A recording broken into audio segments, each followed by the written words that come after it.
love, with your love we are your living soul. Living God, you have called us to give your God a voice. You bring life to those stones, to your word which is love. With your love we are your living soul. Here we are to be for you here. We are to be guided by you here. We are to love. Here we are.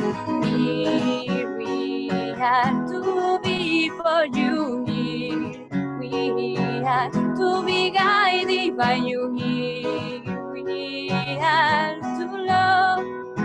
Here we are.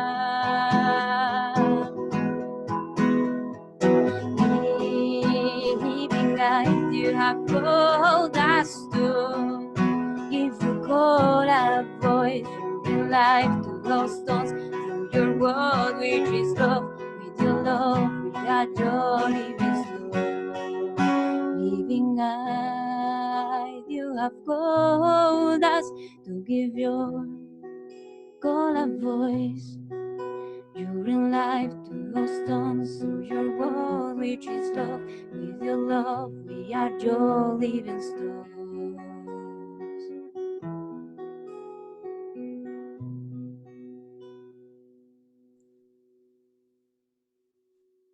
All right, thank you very much. So, without further ado, we can begin the round of presentations. At the moment, I am sharing my screen, so I hope you can all see it, but we will be alternating, okay? Sometimes we see the screen, sometimes we see our faces, all right? So this is just so that you can follow better for now what's happening. Also, for those of you who are new to Zoom, you have also an option where you can still see the faces, okay? So on the right side, you should be able to click either on active speaker view or, you know, just some thumbnails or even more people altogether, okay? So you have also some controls there. All right, so we begin with the alphabet. Excuse me, Julia. Yes. Are we online or have you not succeeded? Not yet at the moment. Actually, you can also help me with this because you were a co-host. No, I have to re-enter because I'm with the wrong account. Oh, okay. No problem. But I can do it now. At the moment, I am recording. So if anything, we could publish this later, but it would be great if at some point we can connect. I am still failing miserably at connecting through YouTube with the scheduled link, something that is not working. So we'll keep trying. So, but in the meantime, we have to go on now. The show must go on, as they say. Okay, I'm just asking because I have shared the link to some of the Facebook pages we have, and it's so okay. I think I will need to delete it. Right. Oh, it's okay. No, it's okay. They will forgive us, you know. Hopefully nobody gets violent because of this. Yeah? Okay, let me just re-enter the meeting with my other account, and sorry for this. No problem, no problem. By the way, Budapest is soon, because it's with a B, okay? So just saying that it will soon be your turn. All right, okay, so Bologna. Some of you might not know, but Bologna, there are two groups. So perhaps group number one could introduce themselves, if there is anyone actually from Bologna Santo Stefano, just to be clear. If not, we can move on immediately to Bologna Fiat Lux. Please show a sign of life if you want to speak, okay? Because like you, I can't see everyone. So well, if there's no one from Bologna number one, well, I'm sure we can meet the people from Bologna Fiat Lux, okay? There you go. All right, you know who you are, so I leave the word to you. And then we will show this fantastic video that you created. Can you listen me?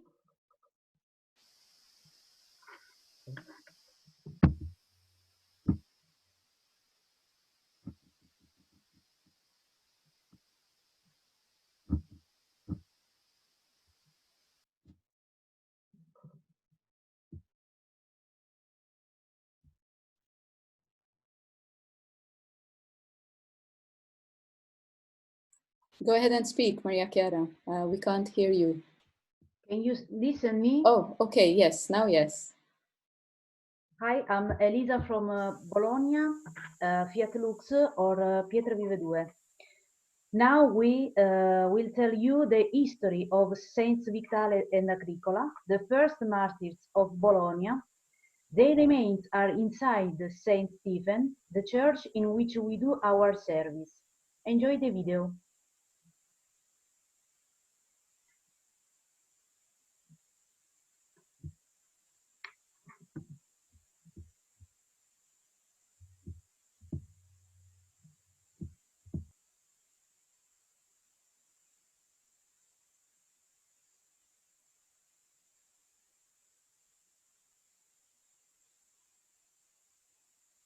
Can you hear the sound?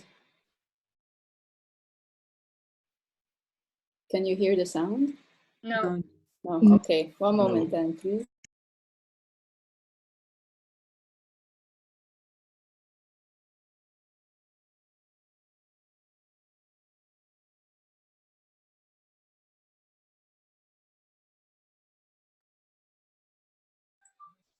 Okay, we will try this again. It should work now.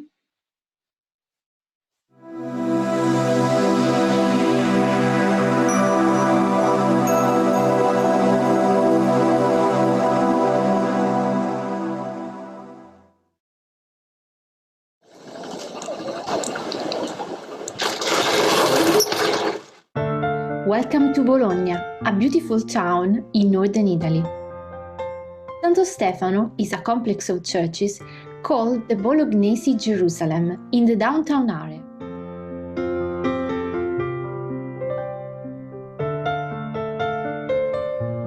One of the churches is dedicated to Vitale and Agricola, the proto-martyrs of Bologna. Who were Vitale and Agricola? It was the beginning of the 4th century. At the time of the Emperor Diocletian and the Christian persecutions. Vitale was the servant and Agricola was the master, but they were also friends. They shared the same belief, Christian faith, and they lived a virtuous life. When they were discovered as Christians, they were given only one choice: renounce their faith in God. They refused. Vitale was tied to a tree and tortured to death in front of Agricola.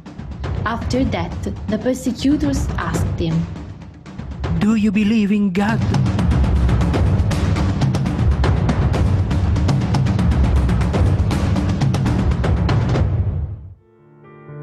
Yes. At this crucial moment, he looked up to the sky, where angels are waiting to give him a victory crown, saying through his gates the words of the gospel. Father, into your hands I entrust my spirit. The bodies of the two martyrs were found in 393 AD.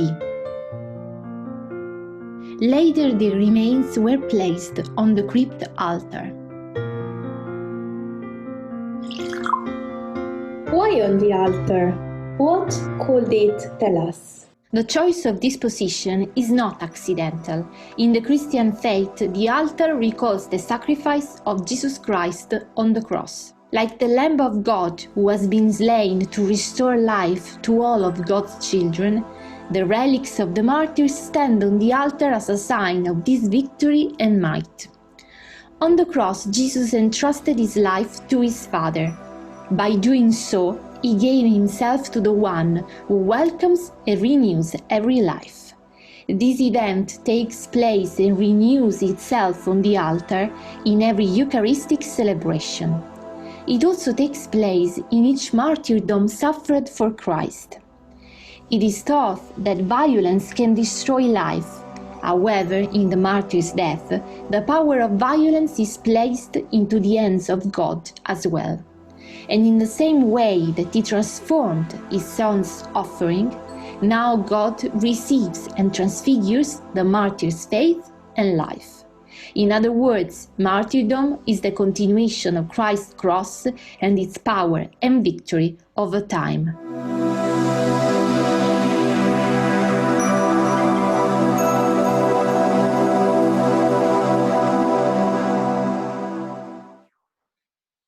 All right, thank you. Wow, that was high levels, as we like to say. Thank you. I don't know if the people from Bologna Fiat Lux would like to just say their names just very quickly, so at least we can see you, you know? Don't be shy, don't worry.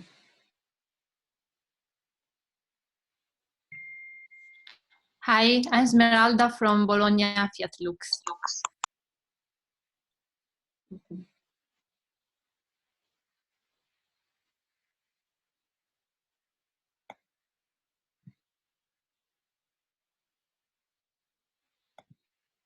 I'm Elisa, and I come from Bologna Fiat Lux. I'm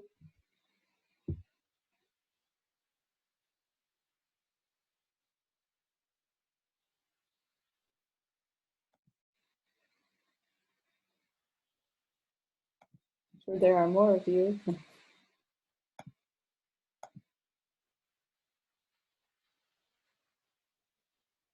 It's okay. If they continue joining, I know I was speaking to Maria Chiara earlier on. But maybe she will be joining later. So welcome all of you from Bologna. Okay, so we move on with Budapest. And I hope Molnar has joined us again so that he could take us through what they have prepared for us. Very much. We have prepared some photos of our church inside and outside. Maybe we can start with the first one already. Our community is now in a transition process because we were doing the services in this extraordinary church, which is actually a cave in the middle of the city, and there is a hill with a rock, a big cliff on the riverside, and this cave is operating as a church. And the name of the hill is named after Saint Gellert or Gerard, who was a friar in the 11th century. He is from Venezia, so he can be our common great saint with the Italians. He was coming to the Adriatic Sea, and they had a shipwreck, and on the coast of Hungary, which belongs currently to Croatia, they landed, and he was invited by the king, the first king, Stephen, who took Christianity to Hungary, and he went to a hermitage. After that, he became a bishop later, and after the death of the first king, maybe we can have the next picture. Yeah, so here we can see him as a hermit in the hills of Transdanubia. There is a small lake or a pond with some chapel, and he is praying here in front of the cross. And he didn't know what will happen, because after the death of the first king, who did a great job of creating Christian Hungary and forming the foundations of the church and the land and the laws and everything, it was a war between some parties some of them wanted to take the rule and wanted to dismiss everything what Stefan has created, and in that case would have been catastrophic because the country would have fallen back to the paganism. So what actually happened, there were some some parties against each other, and some of them attacked Gerard, because he didn't want to agree with some issues. They were against his principles and Christianity. And so and we can have the next picture now. So they actually killed the bishop, and they made him roll down from the cliff, which is currently in the middle of Budapest, into the river. And after that, some of the parties realized that if these people are so brutal and so violent, then we don't want to join them. Before that, it seemed that the paganism will win again against Christianity, but as some people heard about this, they went to the side of the Christians. So the country could have been recovered, and the new king was elected, who followed eventually the way what has been laid down before. And so the last picture shows a statue which is outside of the church, on the other side of the hill, just above the river, and in front of this bridge, the Elizabeth Bridge, and that's the glorious and victorious statue of Saint Gerard, Saint Gellert, and it is not visible, but under this statue there is a waterfall. You can see the small bridge, and that waterfall is somehow the commemoration of his martyrdom, because he was pushed from that rock, according to tradition, into the river. And so by dying, he won the glory, and he won the country back to Christianity, and he gave the name of this hill and many other things, the most beautiful and important spa in Budapest, and as well. And just a last comment, as you see in the pictures, this is the transition of our group as well, because we began in the church, and now we are outside the church. This picture has been taken on the pilgrimage way, which starts in the church, and the first station is here of the pilgrimage way, and we have decided to initiate living stones outdoors, or living stones in nature, or living stones on the way, with some of our friends. So that is going to be our next step, so to say. All right, thank you, Molnar. Is there anyone else from Hungary, at least from the Middle Danube? Yes, we have Pali and Ildi from Bog, a nearby village of Budapest. Fantastic. Well, warm welcome. And we have also Reka from Page, South Transdanubia. And we have Anike, who is from Romania, but she is a native, so to say, indigenous Hungarian in Romania. Fantastic. Thank you so much. If we continue with the alphabet, the next in line would be Cagliari. So maybe just give us a sign of life, the people from Cagliari. Say hello. You can say hello also. Oh.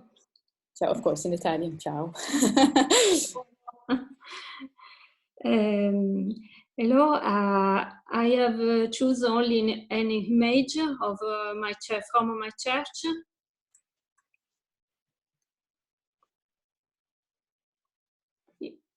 Understand? Yes, we do. Yes, we do. Okay. I try to share the image. You just click on the green button at the bottom, share screen. In the meantime, anyone else from Cagliari who can say hello? Yes, there are.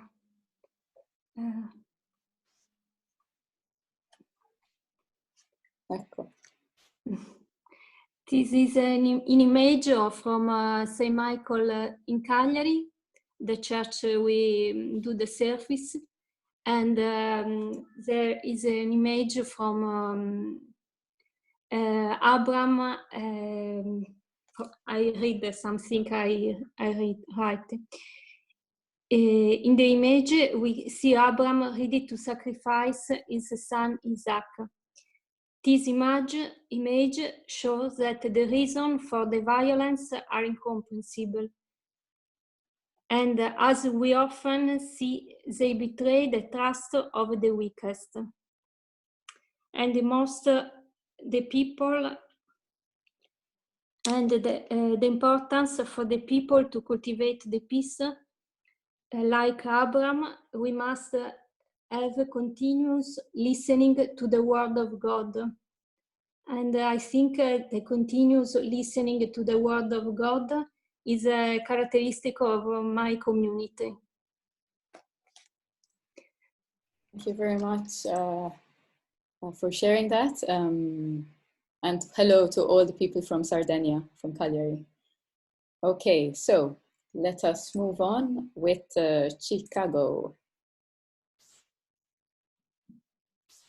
If you can just stop the screening, that would be good. Oh, thank you. Julia, yes. We are live. We are live. Okay. Yes, I will give you a new link, okay, to share it wherever you want. I'm using my YouTube thing, so I will copy the link and share it with you. Okay, I know you told me not to tell anyone else, but actually Father Chris Vella, he's not just a Jesuit, but he's also a technical guru. So if you do need anything, ask him. I'm joking. They have already a lot to do for Jesuits. So thank you for that. And hello to everybody who is following us online. I'm sorry we did not manage to do so from the beginning, but you know, technical issues. I shared the link, the new YouTube link. Perfect. In the chat. Okay. Thank you very, very much. All right. Okay, so we continue with Chicago.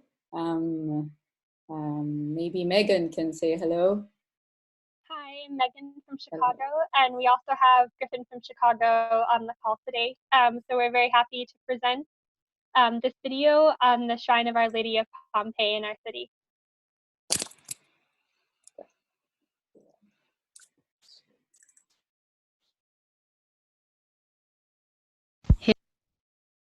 Hail Mary, full of grace, the Lord is with thee.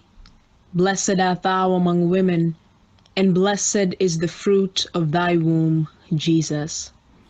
For Catholics, the Rosary is a journey with Mary to see the mysteries of Christ. In this video, we'll explore the bronze doors of the Shrine of Our Lady of Pompeii in Chicago, which beautifully illustrates the mysteries of the Rosary, helping us to contemplate them.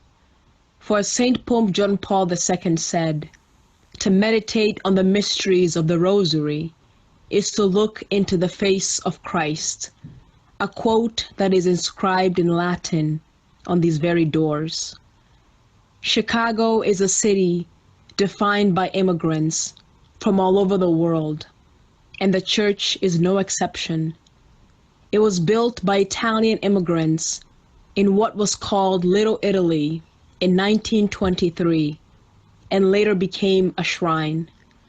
Mother Cabrini's hospital used to be across the street. Shrines like this one are places of memory, presence, and prophecy.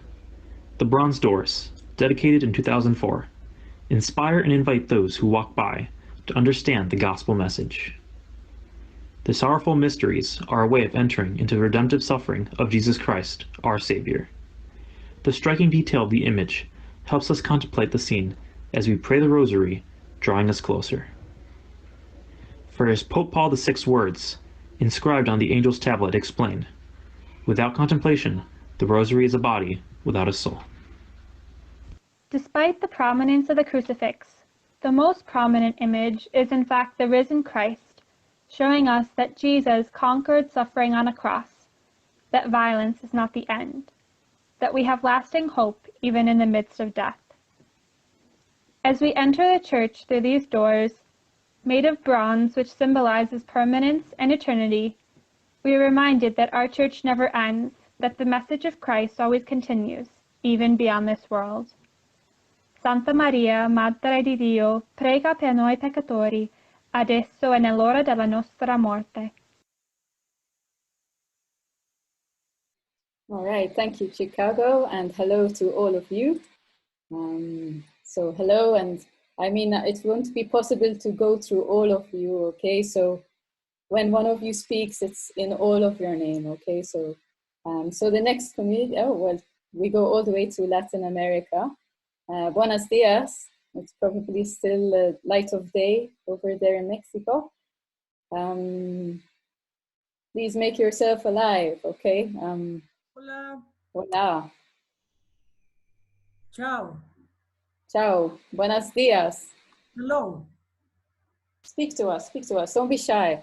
Where is, I don't know where are Abby and Beto? Ah, Abby and Beto. Abby and Beto. Hola, question. Hola. Hola. Yes, there are quite a number of you. It's great. Fantastic. So please speak to us. Tell us.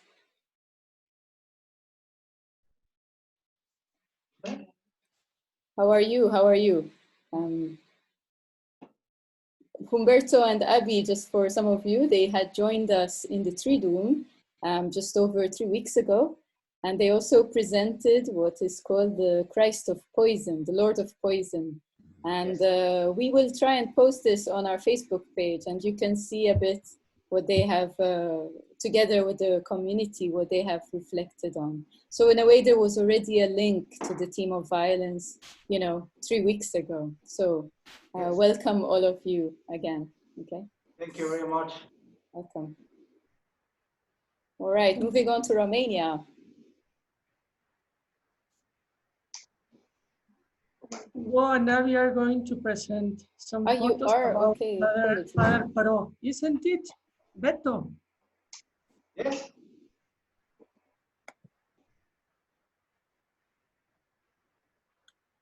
Please go ahead then, because I'm always a bit afraid of the time, you see.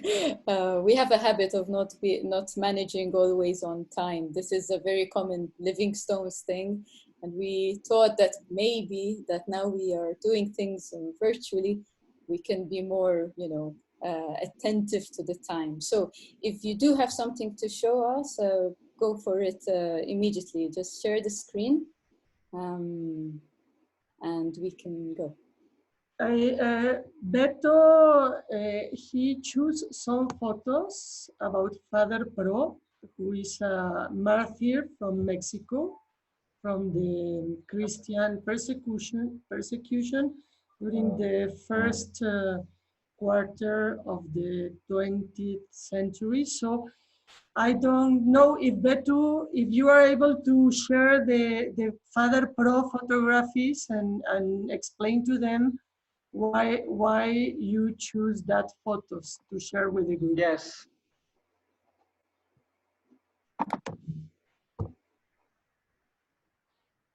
Just a moment, please.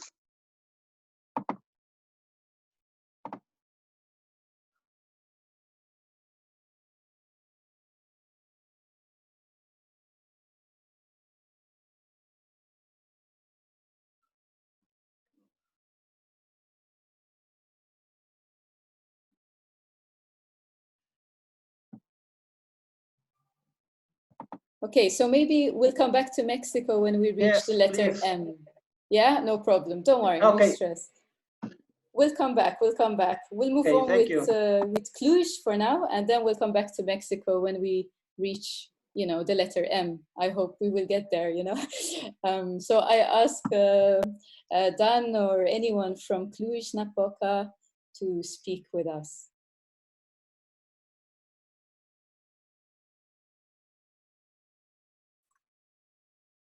Hello. Joanna is the coordinator. So Yeah. push me, Julia. I'm sorry. What I can say that Dan is actually the brain. I'm only the secretary. Yeah, we have prepared for this night a video with a painting that we like a lot, and in this painting you will see a bit of a history of violence. Julia, I put the video or you put the video? No problem. I can share it right now. But oh, here it comes. The St. John of Nepomuk altarpiece from the Piarist Church in Cluj-Napoca, Romania. The Baroque Roman Catholic Church from Cluj-Napoca, dedicated to the Holy Trinity, has an altarpiece that dates back to the year 1773, which draws our attention to a violent episode that took place in medieval Prague. In the painting, located on the left side in front of the choir, two scenes stand out: the martyrdom and the glory of Saint John of Nepomuk.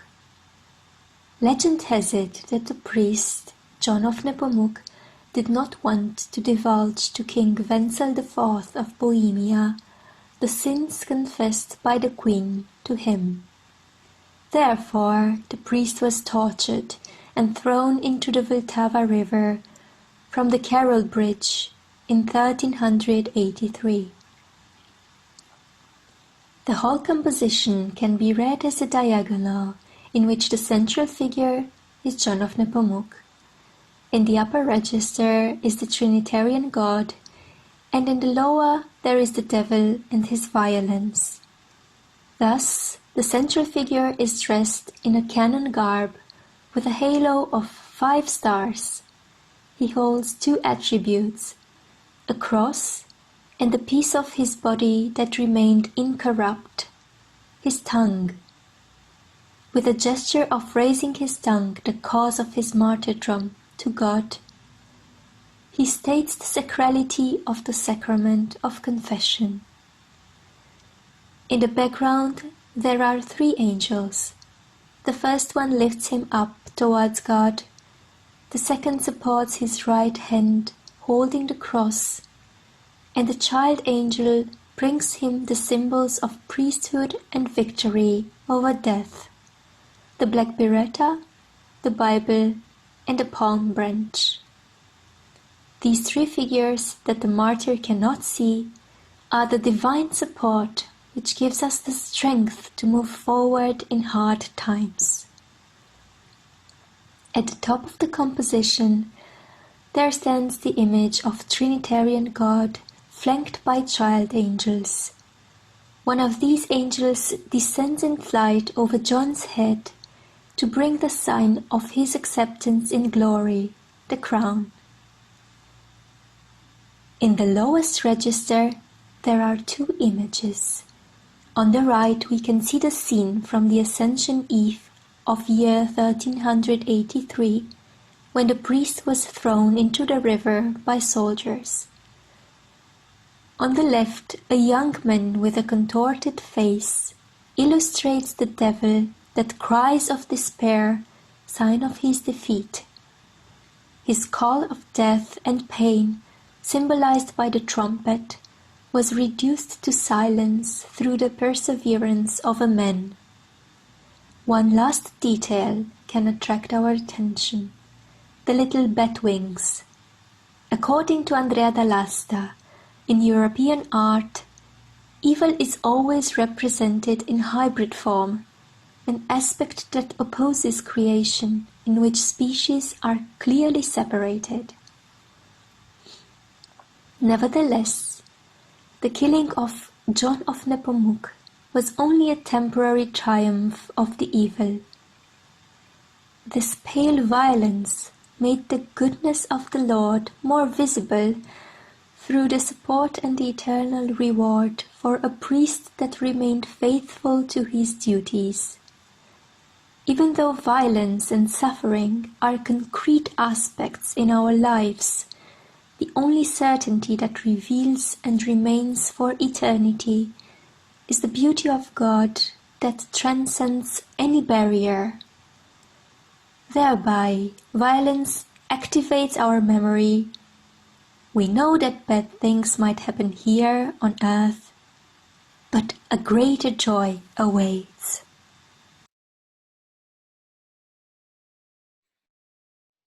All right, thank you very much, and welcome all of you from Romania, Transylvania. I know it's complicated.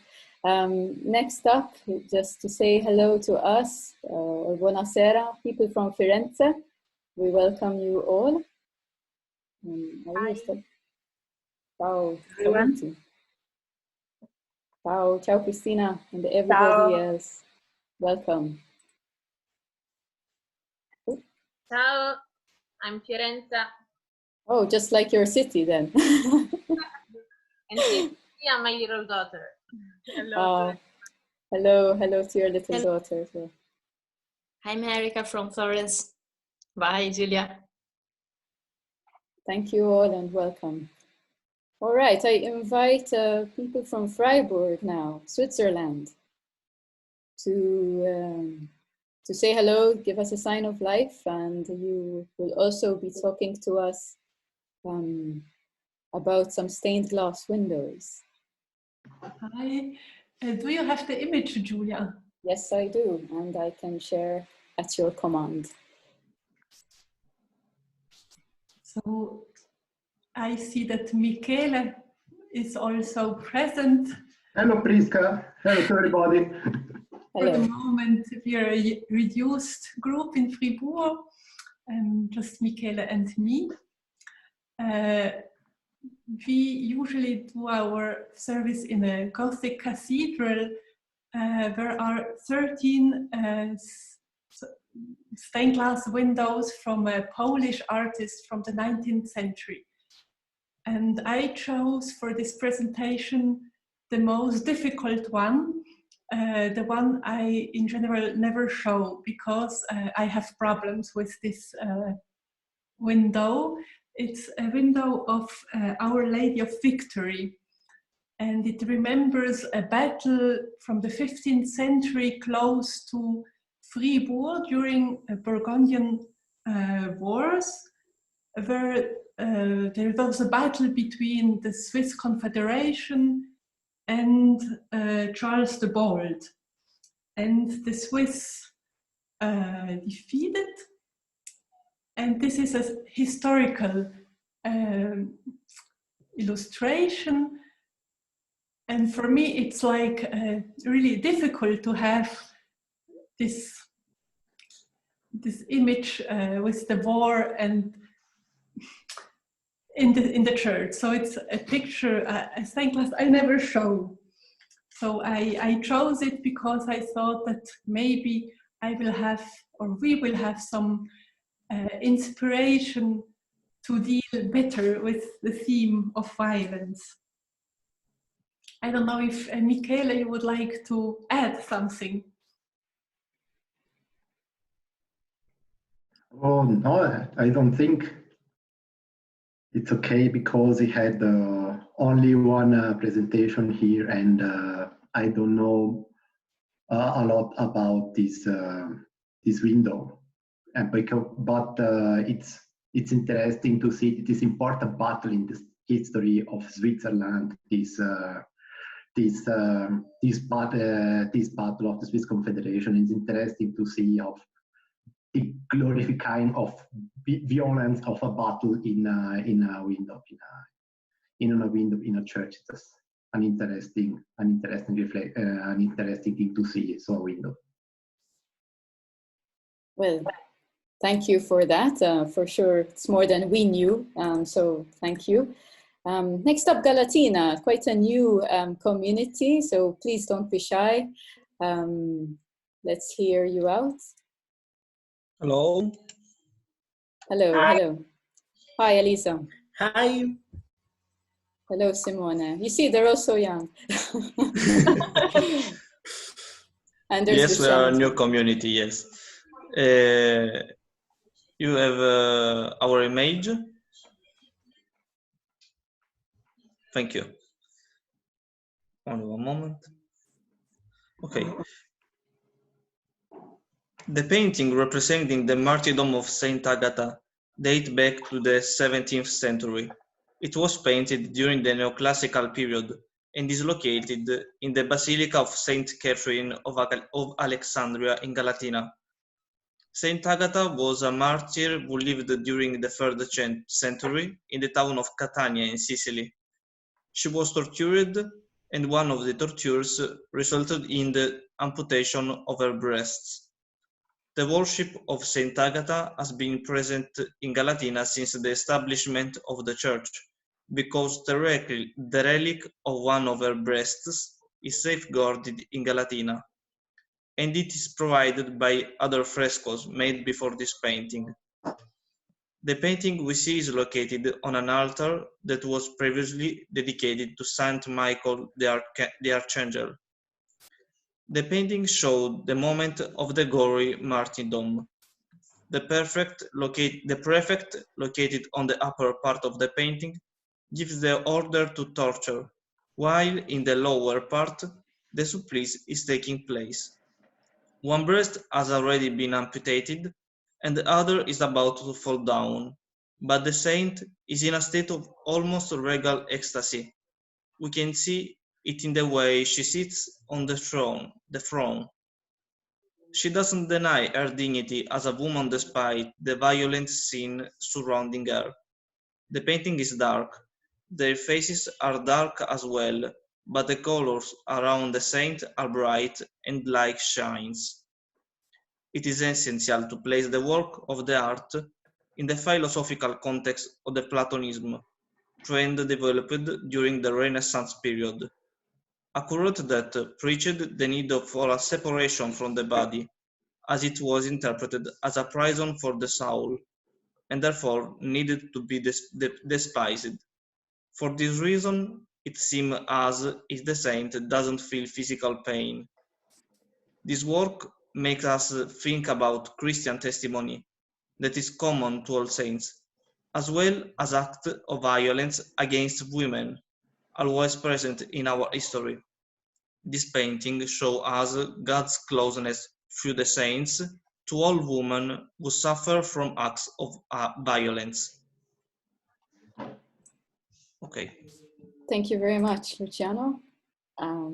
Thank you for that, and to all the community from Galatina, and welcome once again. Now, time to go to Portugal. Could you all give us a sign of life? Hello, I think I'm the only one here from Portugal.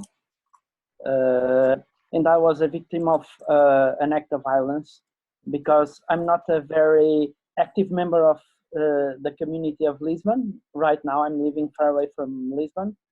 But the two members that are participating in this meeting are not here. They are working, so they left me to do the presentation.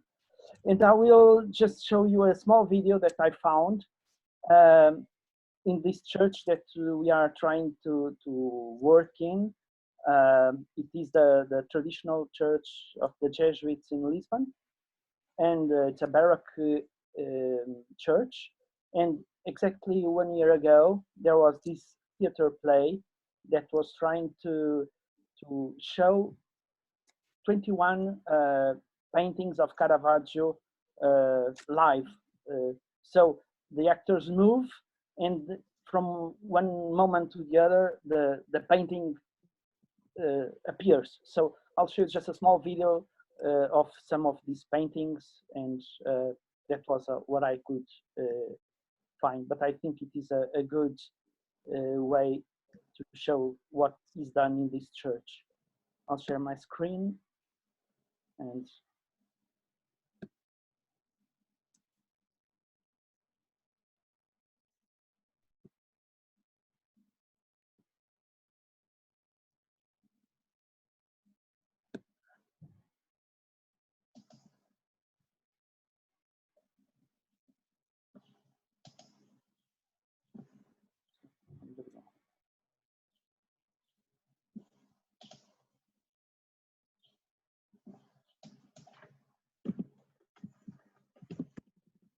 There is no sound, however, so if you want to explain to us what is happening. Sorry. There is no sound at the moment, Oh, so if sorry. you want to explain to us. No, the music you can imagine Bach playing. Okay. So it's just music, Bach playing.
And that's it.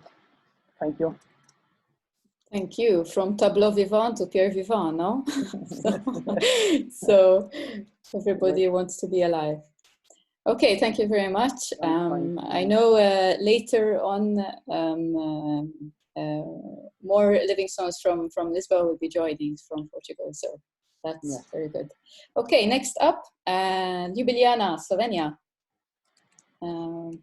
Oh no, don't leave the meeting. Just at the top, there should be a bar. Stop share, okay. Exactly. Thank you. We want you to stay. So, Ljubljana, Slovenia. Hi.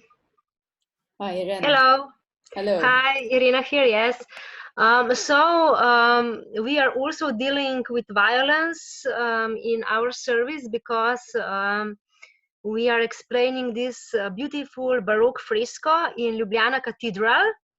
It is painted in 1705 by Giulio Quaglio, Italian Baroque painter, and it is showing the persecution, the killing of the first Christians in Myra. This is today's Turkey, in the time of Saint Nicholas. And here on the right side, you can see Saint Nicholas when he was a bishop in Myra. And you see that people around are being killed by Roman soldiers, but they all have their faces turned up to the Godfather in the heaven, and the Godfather has his arms broadly open, accepting all these martyrs. And Saint Nicholas is also giving hope to these people who are suffering, and he's showing with his right hand up to the God.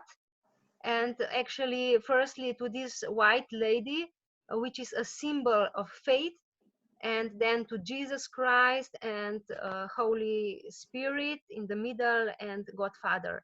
So it is the real story, the killing of first Christians, but it is still a very actual, very, how to say, everyday situation in the world, because Christians are still being persecuted. And in our everyday life, we also have a lot of sufferings.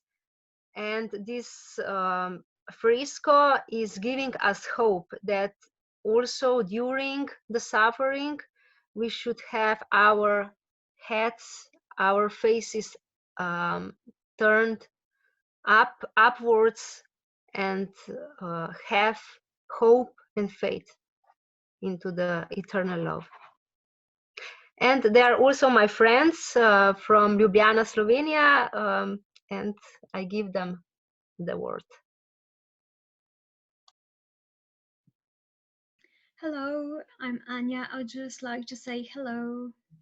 And this is a very big and amazing fresco that Irena just explained to us. Thank you.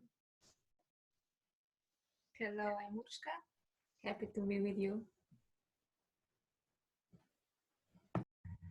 Hello, everybody. I just joined 15 minutes ago, so I'm very happy Irena presented this painting we are using for our guiding tours, and it's a really impressive work. Hello, and thank you, Irina.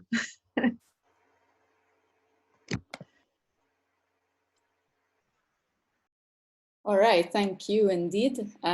So we'll move on, not too far away. We go back to Switzerland with Lucerne. Just a few hours by bus, if we could travel, you know. Hello, here is Andrew. Do you hear me? Yes. I hope it will work soon. It works, we can see. You can see. So you see, this is this church, lovely church. It belongs to Switzerland and it belongs to Lucerne. The Jesuit church stands there with radiant beauty, situated at the river Reuss. Construction of the church began in 1666 with the official opening ceremonies being held in 1677. And it's quite similar to Il Gesù in Rome. It was like the idea for this big or new Baroque church in Switzerland. There was also a school, a Jesuit school, important for the pastoral ministry. And now, just a second image, you see the church from inside, and you have 3 different levels of the windows, and the light enters through windows on 3 levels, which leads to the light-fluted room.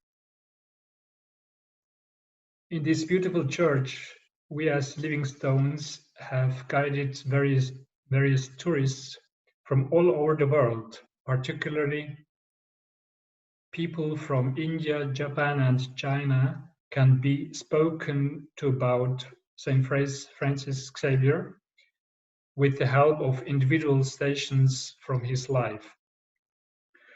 This church is devoted and consecrated to St. Francis Xavier. There would be 6 frescoes. I will show just one of them in this church, which tell us about the life of St. Francis Xavier. And they were painted by Torricelli. I will mention the first fresco. It's about how Francis Xavier was baptizing a noble Indian pagan on the seaside.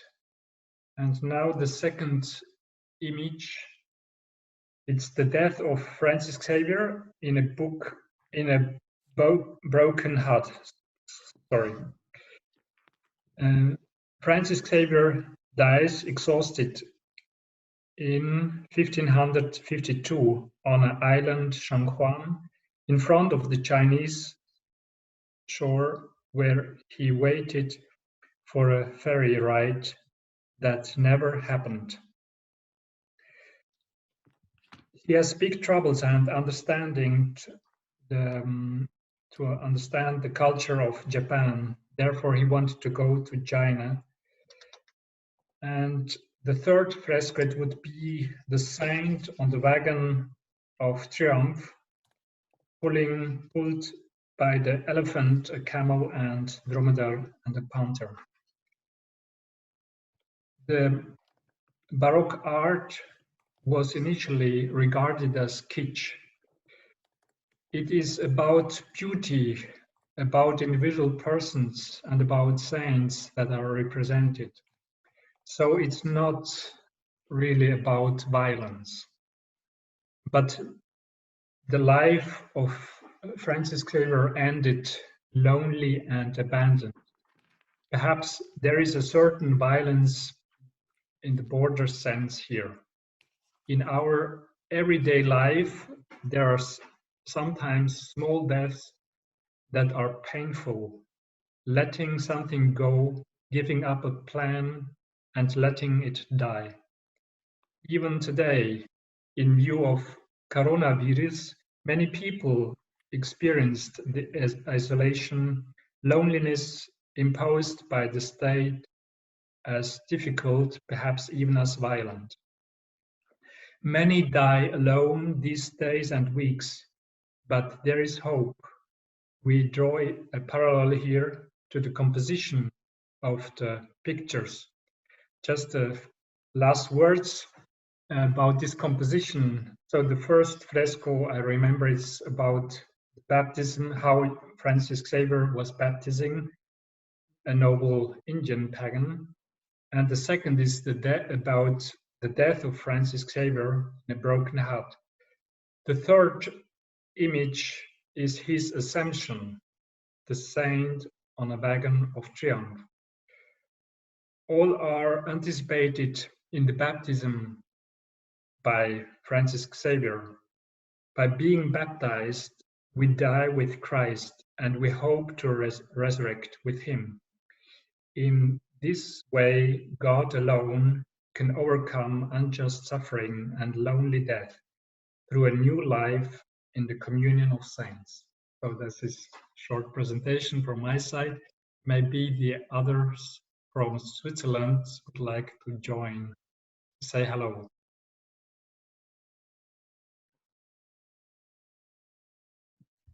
Hello, this is Marco.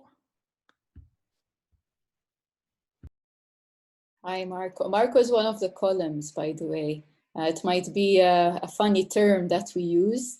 Basically, there's these group of people, which we like to call columns, that try to think together and pray together to see the direction that we as living stones are taking. So it's an international, actually it's not just Italians, you know, but it's actually all over. So Marco from Switzerland, there is also Maripa from Spain, Madrid, Davide from Padova, there is Valentina, who is posting on the chat, who is next all the time, from Rome. There is Dan Ruscu from Romania, Jean-Paul, who all of you know, Jesuit in Naples. There is also myself, and there is Maura from Cagliari, who takes care of all our finances, the very little that there is. And this year, I think she is incredibly happy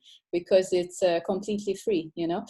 So we are not going to be in debt with anyone. So anyhow, I just took the opportunity to introduce all the columns as well.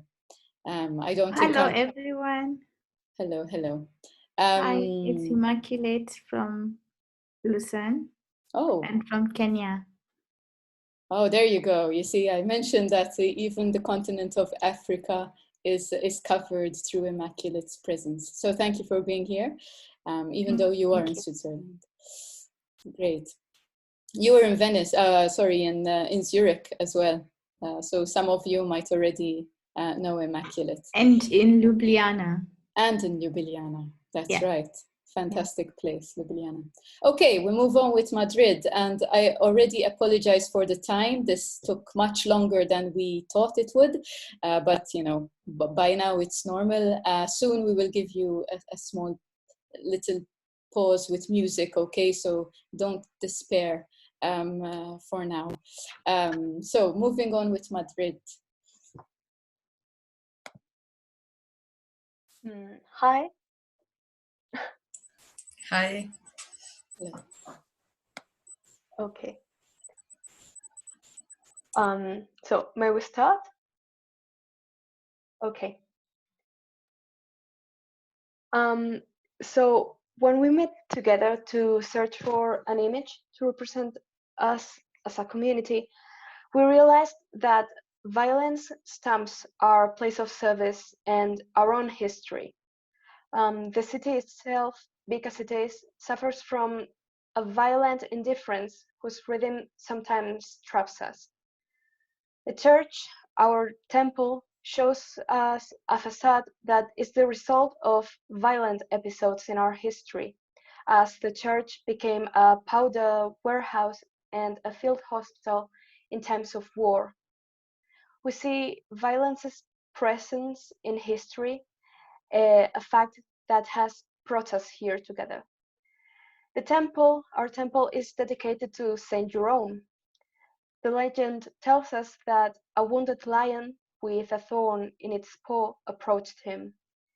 The saint removed the thorn, and as a sign of gratitude, the lion stayed with him. You can see him there, right at Saint Jerome's feet. A lion, the roaring lion that represents the enemy, evil, but also the strength of faith itself, the courage of doing things well, and the lion of the tribe of Judah. We see in all the quiet violence of our inner combat, of our doubts, of our inner desert. And this same duality is represented by our mosaic in the hospital, the origin of our community. A healing place, but also a place of pain. Here, we learn the pain sacrality. Located among the palliative care plant and the operating rooms plant, there, in the middle, is the chapel, has a beating heart that supports everything. The hospital is the violence of the wound, a not chosen wound, because no one chose to get sick. And this beating heart can be seen in the tabernacle, that is the image on the left. A tabernacle that's made from bandages. A tabernacle that is balm, that heals our deepest wounds, as the Good Samaritan care and support us. A tabernacle that reveals that wound can also be a sacred place. Thank you.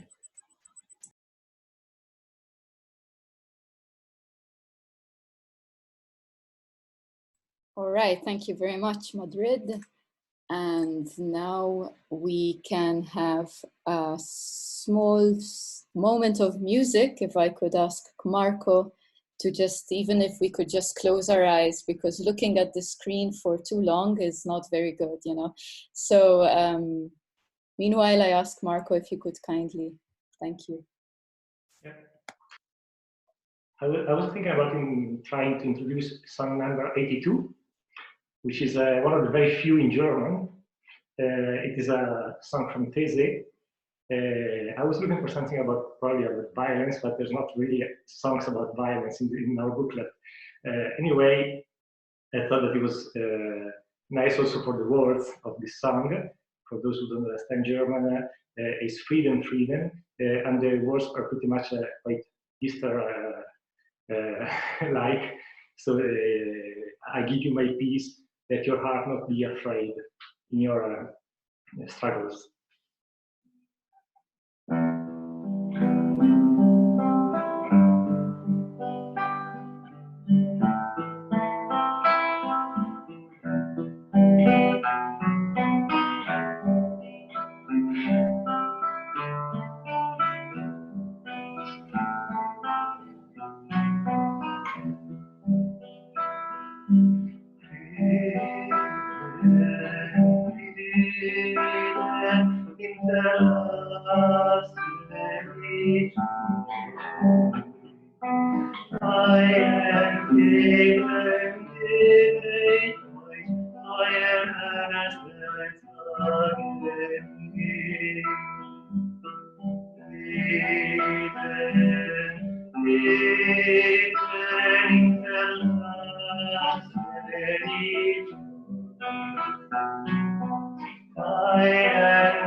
All right, thank you, Marco.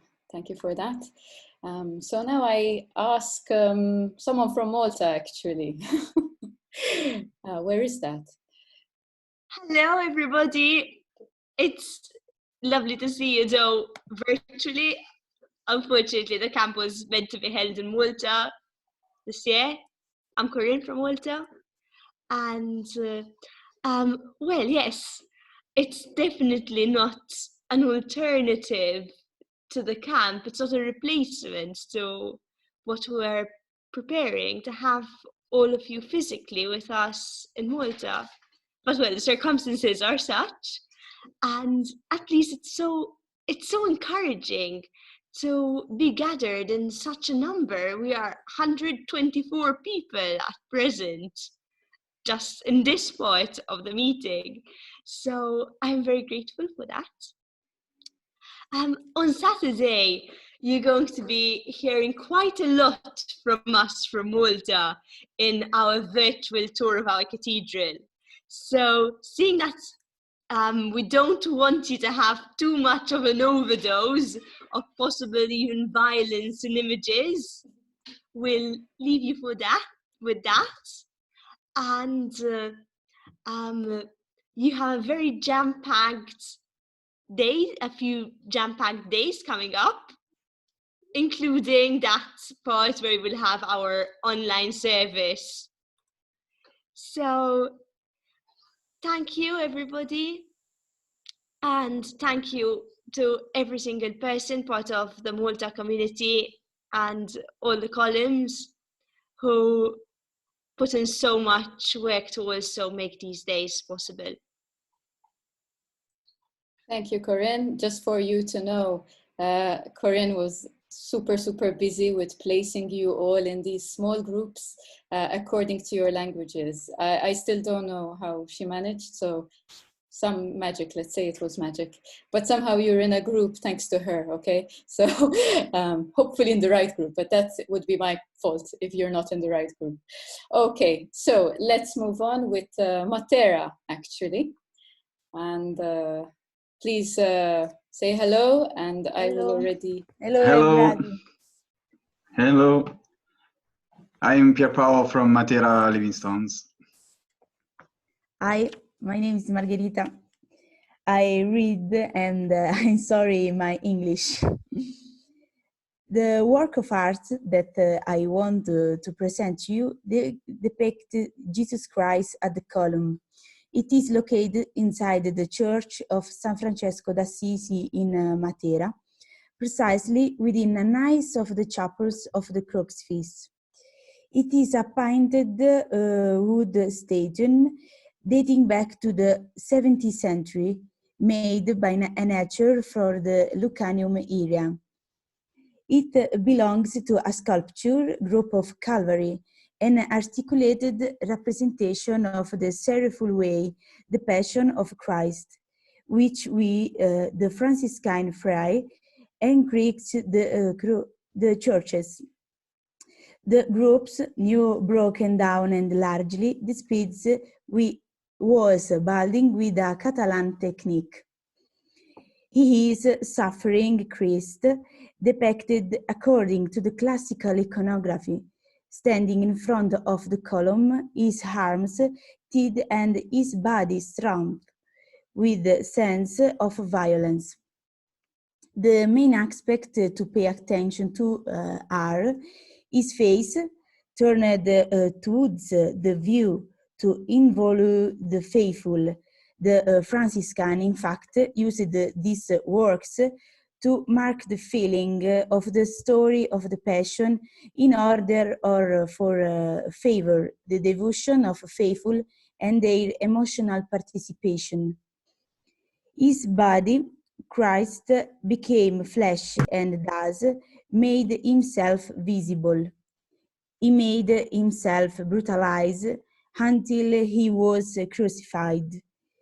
The sign of the violence he suffered show how men are brutalized by sin. Only those signs, he made them part of his beauty.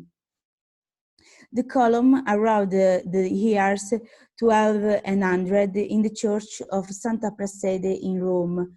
A column had arrived at Rome, Jerusalem, which is believed to have been the column to which Jesus suffered and succeeding. This relic could help to feeling the pain of Christ. The column is identified with a church, the Christ as the column already covered with glory, while showing the sign of scourging as already risen because it is inextricably linked to the church until the end of times. Thank you. All right, thank you very much, the community from Matera. Moving on to, actually before we go back to, move on to Milan, let's go a bit back to Mexico. Otherwise, hello. Hi everybody, can you hear me? Yes, oh, but Massimo, can we just go quickly back to Mexico because we skipped them and technically Okay. in the alphabet, Mexico is before Milan, I'm sorry. So I ask again, I hope we will get it to work this time. Yes. Hi again. Well, we're ready. We're sorry we're not. First, we want to share something because we are in our church have our own martyr, and what sign of violence isn't more clear than a martyr. So we want to present you Father Miguel Agustin Pro in this small video. So, and then make some explanation.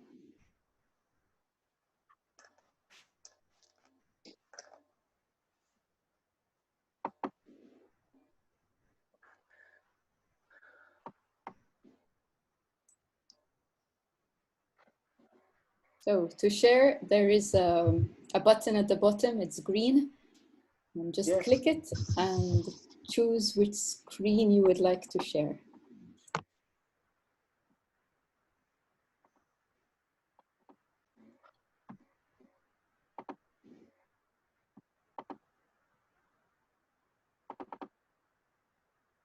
Okay.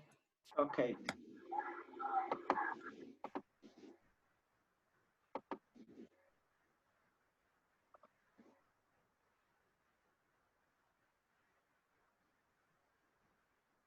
Well, here we see is a picture of Miguel Agustin Pro, priest who lived in the early 20th century. He was a very young man in the 1926, more or less. He came from Europe, where he was because of the Mexican War, civil war that we have here. since the 1910. So Miguel Agustin Pro had to be in secret as a priest because it was forbidden in that time. And then he was accused of false, under a false accusation of trying to murder the Mexican president. Then here's our church, you see, the Holy Family Church here in the Mexico City. Apologies, Humberto, we can't see. The church was closed in the time in the 20th century because of an order to forbid all the churches.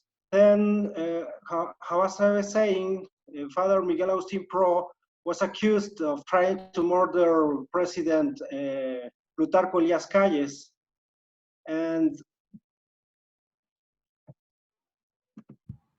since you might have some problems with your internet connection, why don't you send yes, I think I'm having some problems. I don't know if Maria Luisa can help us with sharing his own screen. Send the video link to. Yes, I can share the video if you stop sharing your screen, Humberto. Okay. I can share from. It could be also the distance, you see. Mexico is on the other side of the ocean. I only need Beto to stop sharing his screen. Yes, Beto? I am trying to do that as well, but there seems to be... Beto? Yes. ¿Puedes apagar tu compartir pantalla? Yes.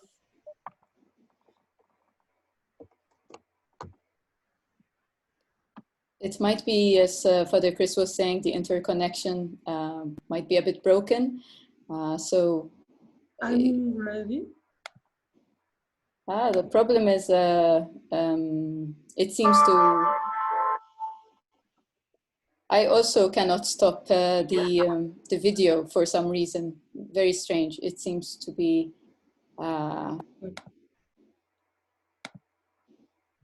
Not even as host, you cannot stop the screen sharing? I can override it. Okay, can you see Milano? Mexico, we will come back to you if you wish. Just, we keep going back to Mexico. Maybe one day we'll also come there physically, you know? Yes. So in the meantime, just send me the link that you want to show, because it seems that there's something wrong. Maybe it's the ocean, you know, between us that is interfering. I don't know. But I promise you, we will show what you want to show ultimately, even if it's at 8 p.m. We are quite late, so I'm sorry again for the time. Okay, let's move on to Milan. Hi again, hi everybody. So my name is Massimo from Milan, and we want to share a short video about the Crown of Thorns by Claudio Parmigiani. That is a contemporary work of art. We can say one of the most beautiful in the Church of San Fedele.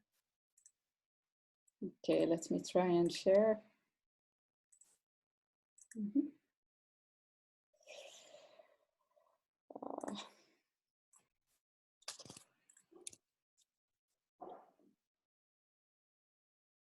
I seem to have lost the... Humberto are still sharing their screen, right? And something has happened there.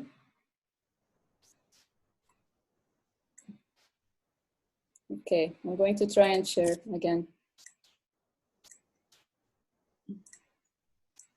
Okay. They are out of the group, Julia. Humberto and Abby, they are out of the group. I don't know what is happening. Okay, we will see. Hopefully it will get fixed, I hope. Okay. This is Milan, okay? In the middle of the presbytery under the dome, the 10th century high altar is a structure inspired by the neoclassical taste. Under the altar table lie the bodies of Saint Fedele and Saint Carpoforo, martyrs of the first centuries, and on it there are the 12 apostles' faces, the 4 evangelists' busts, the statues of faith and hope. Then there is the ciborium in the shape of a small round temple, in which there is a golden wood tabernacle, topped by a small dome on which the marble statue of risen Christ is placed. At the center of this complex altar, just halfway through the path from death to life, from the relics of the saints to the statue of the risen Lord, on a silver throne, which was used for the exposition of the Blessed Sacrament, since 2014 there has been the crown of the Thorns by Claudio Parmigiani. It is a round crown, about 45 centimeters in diameter, made of nickel barbed wire, with a golden thread in the outer perimeter. From a distance, the allusion to the silver halos of nearby saints is clear. It seems to be the glorious crown of light of the risen Christ. But if you get closer, you will realize that first of all, it is a crown of thorns, like the one that belonged to the suffering Christ, the Christus Pacens. This barbed wire, which suggests division, separation, exclusion, is a clear symbolic recall of the Nazi concentration camps, of the people who looked for freedom without success, trying to overcome that wire but only finding death.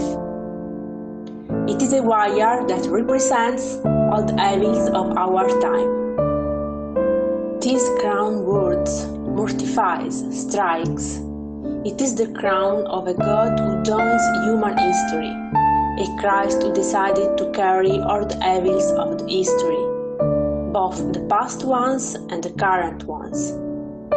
But the golden thread reminds us of the fact that this is the crown of a king who becomes a servant, because only those who love are kings. It is the crown of the man who defeats death by dying on the cross.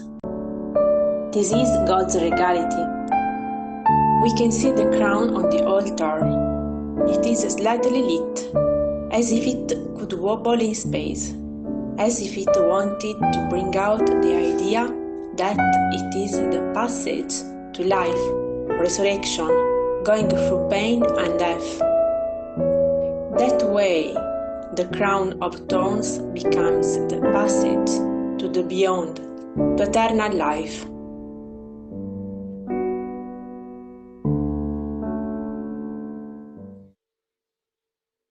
All right. Thank you, Milano. And hello to all of you. I know you are many here. Oh, and it's going to thanks. So I think we should move on with Modena, and then Mexico. Don't worry, we will come back. I promise. So Modena, hello, and hi. We wait to hear from you. Hi. Okay. Can you hear me? Yes. Okay. Okay, so I am Marilina, and with me there are Giulia, Marco, Nicola, Elena, and Valentina, who will be online tomorrow, not today, and others that cannot be here online. These images are taken from Modena's cathedral, and we've chosen these images because they represent violence, although in our cathedral, violence is not often represented. So these images represent Abel's killing, Isaac's sacrifice, and lions with some praise between their paws. From the cathedral's entrance to the crypt near the altar, we find these images near the doors or entrances, which can be considered symbols of passage or transition. For instance, the photo at the bottom represents the lions with a knight or with knights under their paws, under their mouths, so as they are trying to eat them.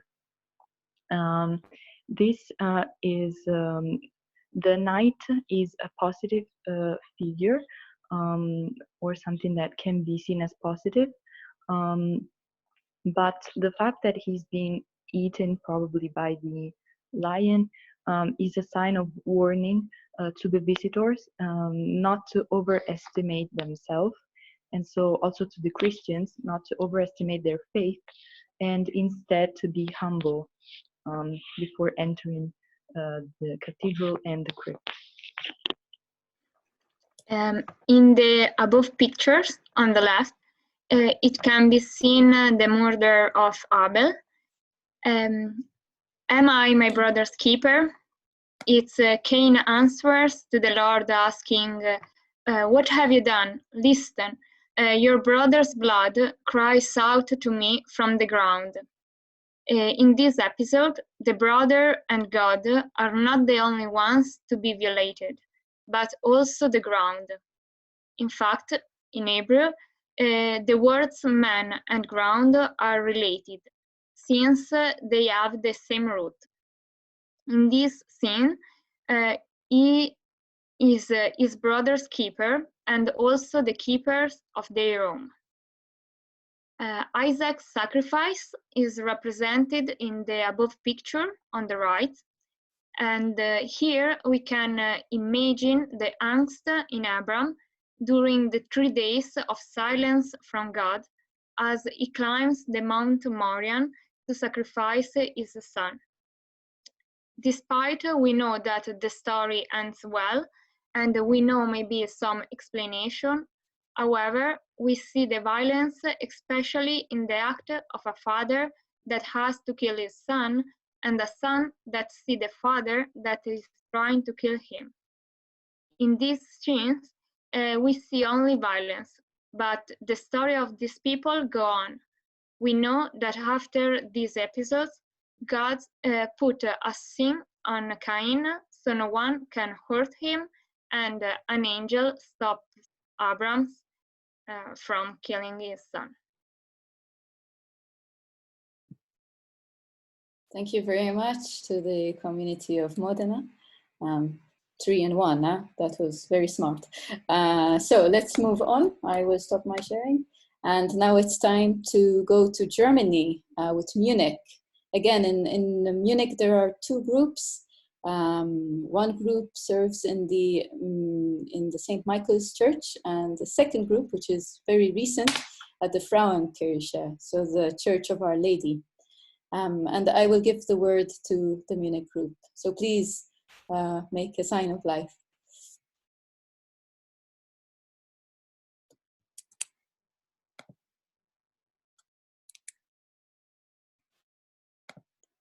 No, there's no one. There should be Renato, I think. Maybe Lucas was here previously. Hello. Oh, Together. there you are. Okay. Do you want to tell us who else is in your community, Lucas? And the Frauenkirche? Yes, as you said, there is Renato, and we have Jonas, who is a young Jesuit who participated last year in Zurich in the camp. Some of you may know him. And we have another member called Ingbert. And this is it. Oh, great. And maybe I should make the announcement here. Some of you might not know this, but twice a year we also publish a journal of living stones, and every issue, so every journal, deals with a community. So for this month, so for May, but for this issue, the community that took care of it was the community of Munich, okay? So usually we have them printed out in time for the camps. So if we were meeting, physically, you would have a copy in your hands right now, looking at it.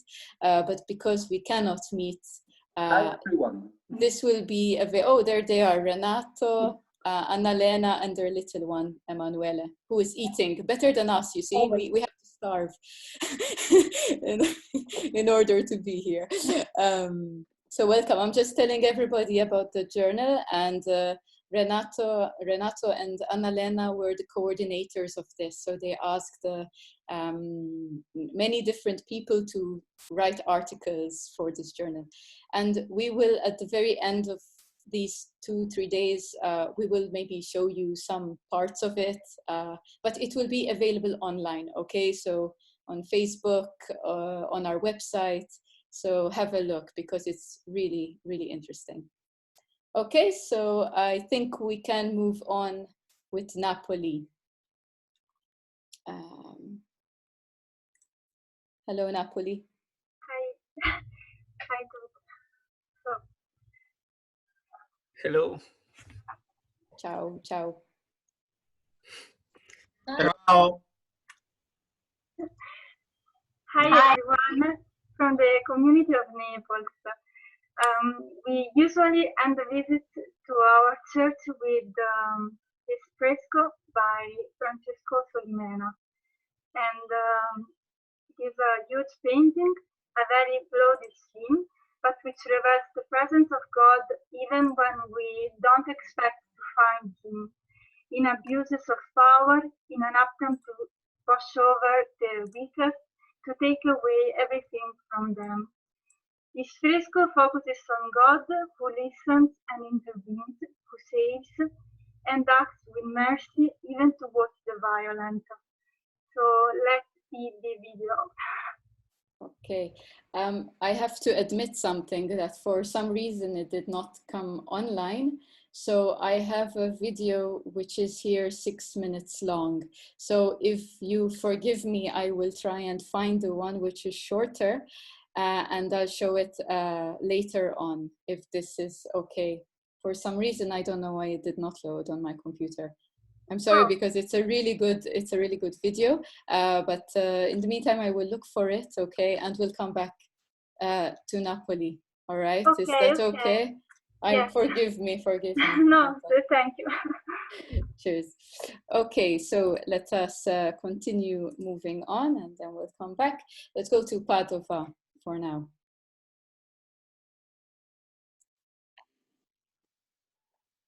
Hi, everybody. I just want to say hello to everybody and thank you to be here. Bye. Thank you. Maybe I could say this, Davide's wife, Brunella, is at the moment very, very busy, and I am sure some of you who might be healthcare workers, doctors, nurses, you who work on the front lines, Brunella, who is the wife of Davide, she is one of these people, you know, serving right there on the front line with all the people who are suffering in these days of the coronavirus. And thank you to anyone who is here with us or who is listening to us if you do a service of this kind. So really, thank you very much. Okay, so we move on with Paris. Hello, I'm Almudena. I'm happy to see you all. From Paris, there is Marianne. Hello. Diane. Hello, everyone. And Habib, peut-être? Je sais pas s'il est là. Non? Okay. So you have the image, Julia? So I'm sorry because some already meditate about this image during the Triduum retreat. So sorry for the repetition. I'm sorry for my English, it's not very good, but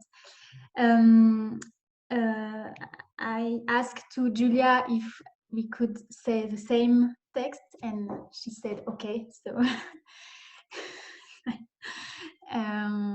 and after we have just two images of Saint-Séverin. It's our church in Paris. But, so this image could be a stained glass windows with the light shining through, or a photo edited in black and white, or even a painting. However, it's a replica of a print using India ink on a copper plate in rotogravure. This artist is Georges Rouault, a French Christian artist who made this mark in the beginning of the 20th century.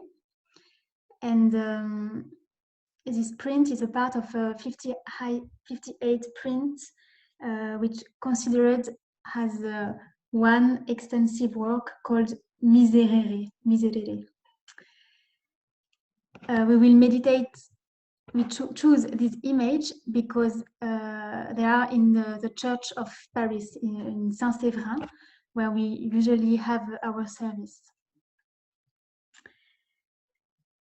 So in this series, the Passion of Christ meets the Passion of humanity. Christ is not in heaven, he's on the cross as soon as suffering strikes every man and every woman. So the text accompanying this image says, Jesus will be in agony until the end of the world. The print shows Christ's ultimate fragility. He's nailed, his arms up high. We do not see the full length of his arm, nor do we see his hands or legs. It seems that they are not needed anymore because the essential is elsewhere now. The inscription is not visible, neither the wood of the cross. And behind the figure of Christ is a neutral background, not showing any particular landscape. The crucifixion cannot be limited to any place or time. What it faded the crowd.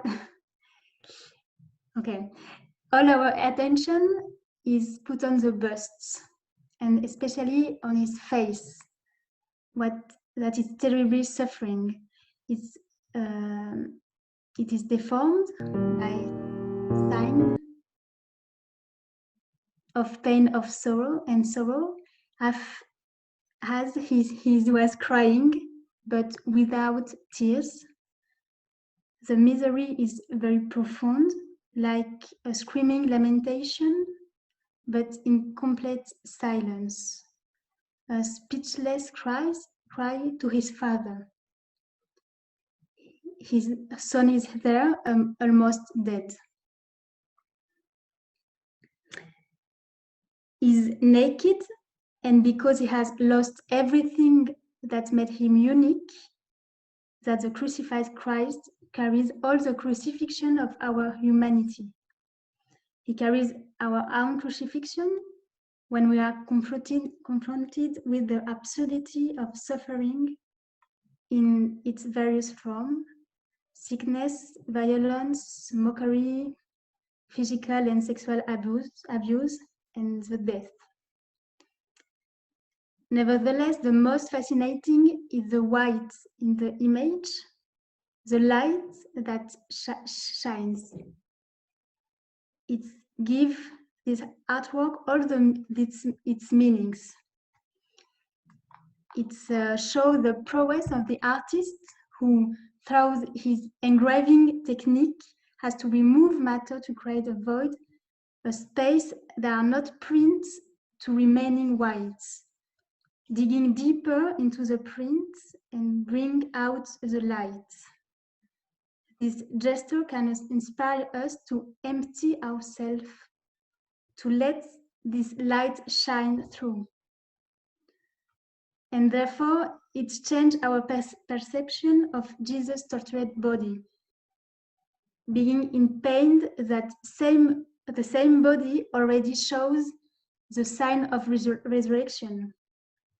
And this is a great mystery that, although we do not fully comprehend, we can still accept and live with the Christ. So just to finish, these works reveal us what the crucifixion of Christ and every crucifixion we go through in our lives can be, not an explanation of our suffering, not a response. It is just a sign of faith. We are not alone in the darkness of our suffering, and Christ is with us in this darkness. Yeah. Thank you, Almudena, and thank you to all the Paris community. By the way, this image and this reflection that Almudena just read, it will also be in the journal, okay? So you can read these reflections, some of them. Okay, I will stop my sharing and we can move on to Pisa. And if they... Okay, can you hear me? Yes, we could. Okay. Hi everyone, I am Iris. Unfortunately, I am alone now because Clelia had to go to dinner because it was a bit late and she had some other issues. I will try to share the screen. Okay. Can you see it? Okay. Soon, I hope. Okay, yes, we can. Okay, perfect. Okay, perfect. We came from Pisa, which is a little. Okay, the video is not going. Which is a little city in the center of Italy, nearby Pisa, nearby Firenze, and it's very famous for the Tower of Pisa. And nearby we do our service to the cathedral of the town. But today we are gonna tell you something about. Oh, it doesn't work. Okay. Can you see the video now? It is a bit. It's sticking a bit. I think it has to load. Maybe you could tell us from some of the images that we will see in the video. Okay. Yeah, I will try, but my computer is blocked apparently. Oh no. Okay. Ah, technology. It should work now, the video. Does it work for you? It's loading. Il video si è impallato.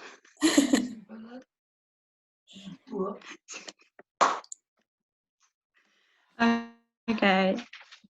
I am sorry for the technical inconvenience. No problem. I will try to show you the image on which we try to reason with our community this year, which is not in the Cathedral of Pisa, but in San Stefano, which is one of the most famous church of Pisa, and where we do all our gatherings with my community. And the church is very little, but very famous because it was one of the few churches that was architected by Giorgio Vasari, a very famous Italian architect. And in the church there is this beautiful painting. I hope that you can see it. Can you see the painting at least? No. We can still see the YouTube video trying to load.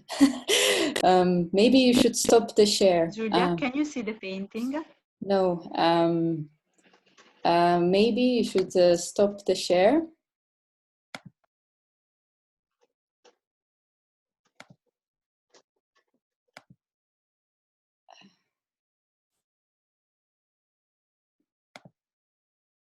Oh no. Hello? I think, can you hear me, anyone? Father Chris, can you hear me? Or anyone else? Okay, I think Iris has been We can hear you. Okay. So I think Iris has some problems, like in Mexico, unfortunately. Overloading of her connection, or her computer didn't, take all the all 124 people. Okay, I'm sorry, Iris, if you can still hear us. We will try to give you some time to finish what you are saying, but I know some people are getting very hungry and angry at the same time because they are hungry. So I think we should go on a bit to conclude, no? Because after, don't forget, there is also the small group sharing. So what you do not manage to say here, you can continue to say also in that moment. So I apologize for this. We move on with Prague, actually, and I will. So Alessandro, if you can hear me, or Katrina Reusch. Yes. Hi. Yes. Nice to see you all. Katerina also should be here. Oh, but Hi. There she is. Hi. And I could share the screen if, but actually still going on the connection with Pisa.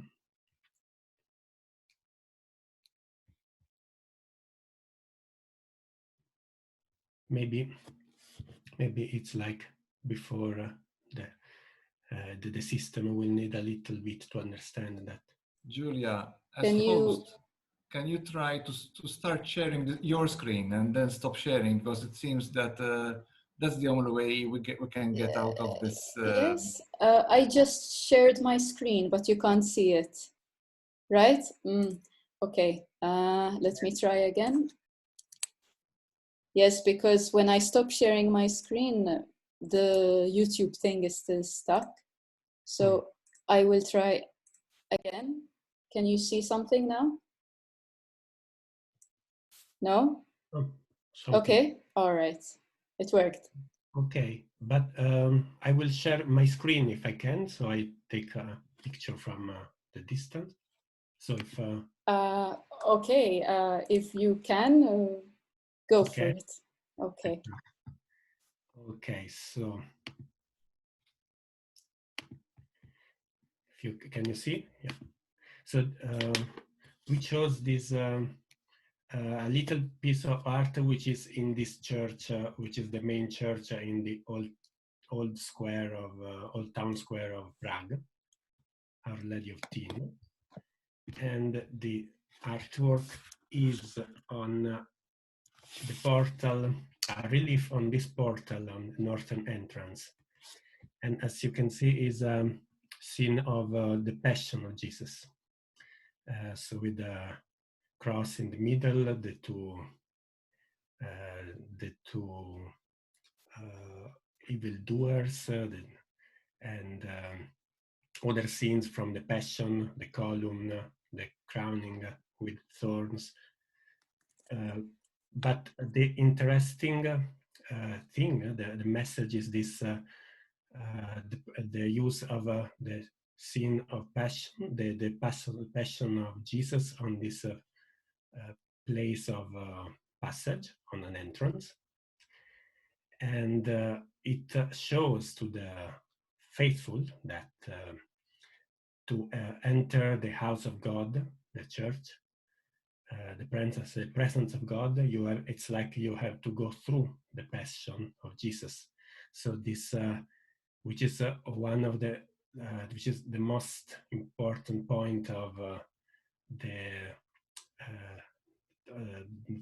of Jesus giving life, and is also the most difficult to understand, for to understand how suffering is, how the suffering of Jesus is saving humanity.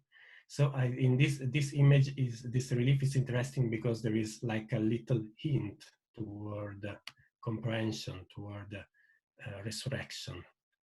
because you can see on the border this like a frame made of leaves of vineyard. It's a reference to Christ being the vineyard, he is the tree, he is the vineyard, and we are the branches. But if we look carefully, there is a small detail which is interesting. Where is this vineyard growing from?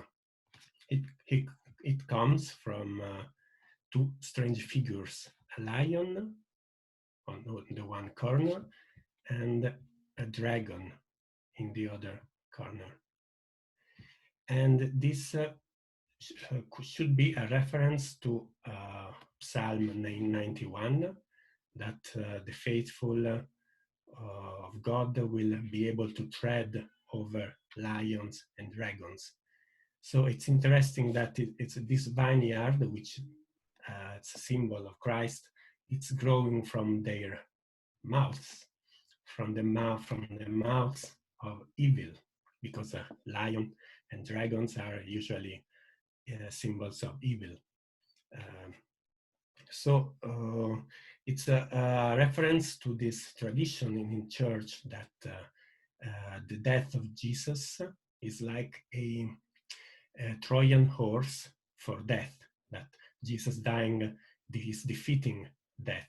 And so it's like he's entering death, he's entering sin to defeat him from the inside. So this is a symbolic translation of the resurrection. It's like the sacrifice of Jesus doesn't doesn't erase evil from our lives, but it changes the evil from the inside. It makes the evil a culture medium. It's a fertilizer, like a fertilizer for the good, for eternal life, this vineyard, to grow and to grow strong. So I think that is a subtle message, but very deep, which the artist tried to transmit to the audience. And it is even more impressive if I show you a version, because in Middle Ages, this is a Gothic relief. Usually these reliefs were painted, and so I found a reconstruction they did of this portal with the original colors. They studied by the remnants, the powder, what the original colors were, so they did a reconstruction. So you can see this frame, this vineyard, which shows which allows people to enter the house of God and the eternal life symbolically. And that's it.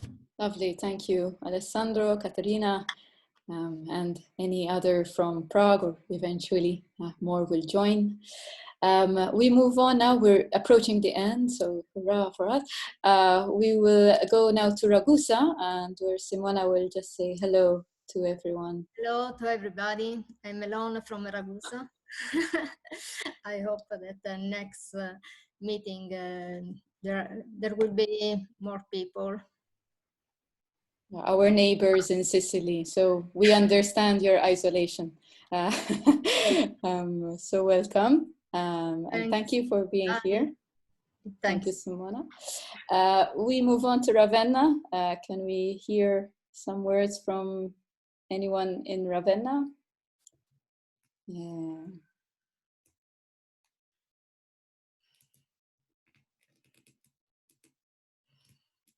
Carlo, if you're trying to speak, you are muted.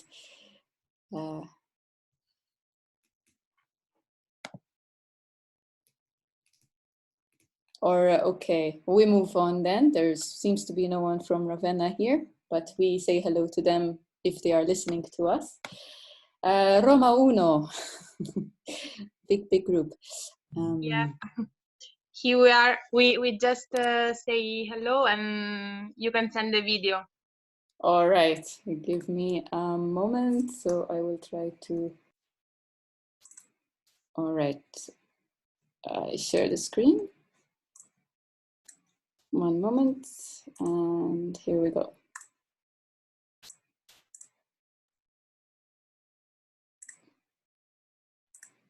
Everybody.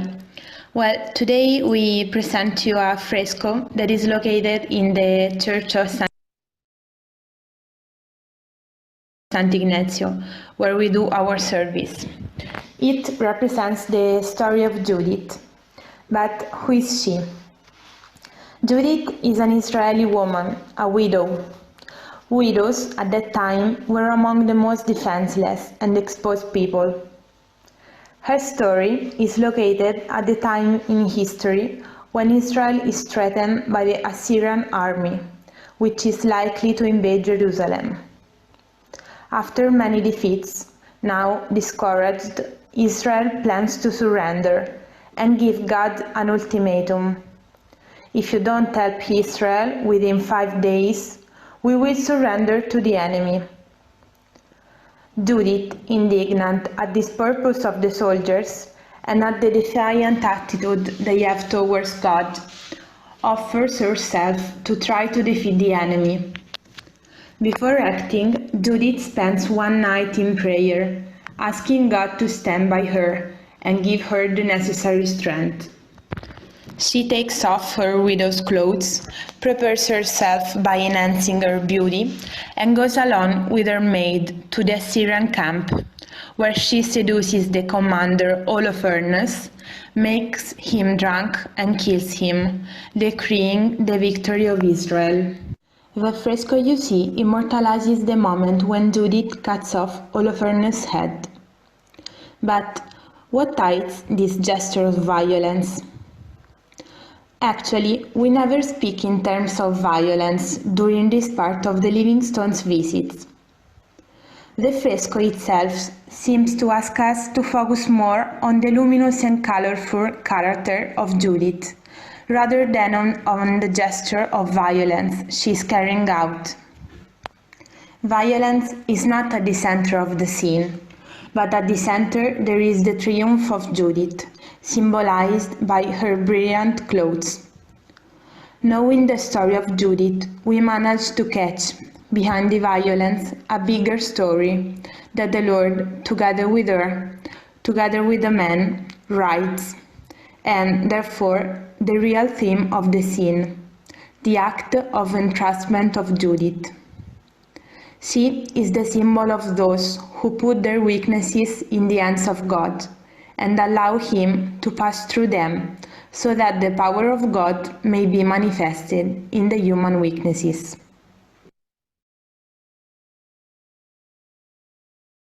All right, thank you very much, Roma Uno, and obviously the next would be Roma Due, no? You don't need to be experts in maths.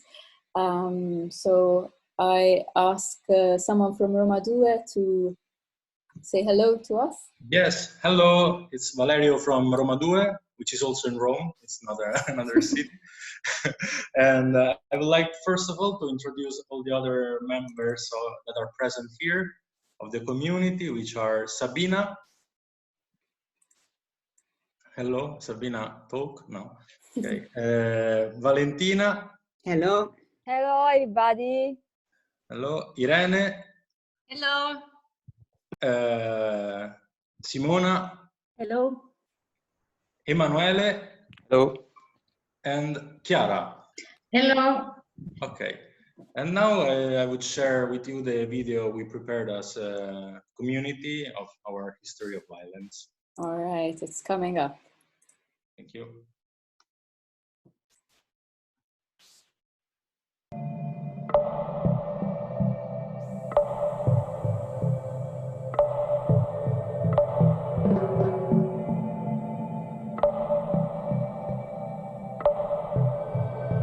Ci troviamo nella Basilica di Santo Stefano Rotondo al Celio.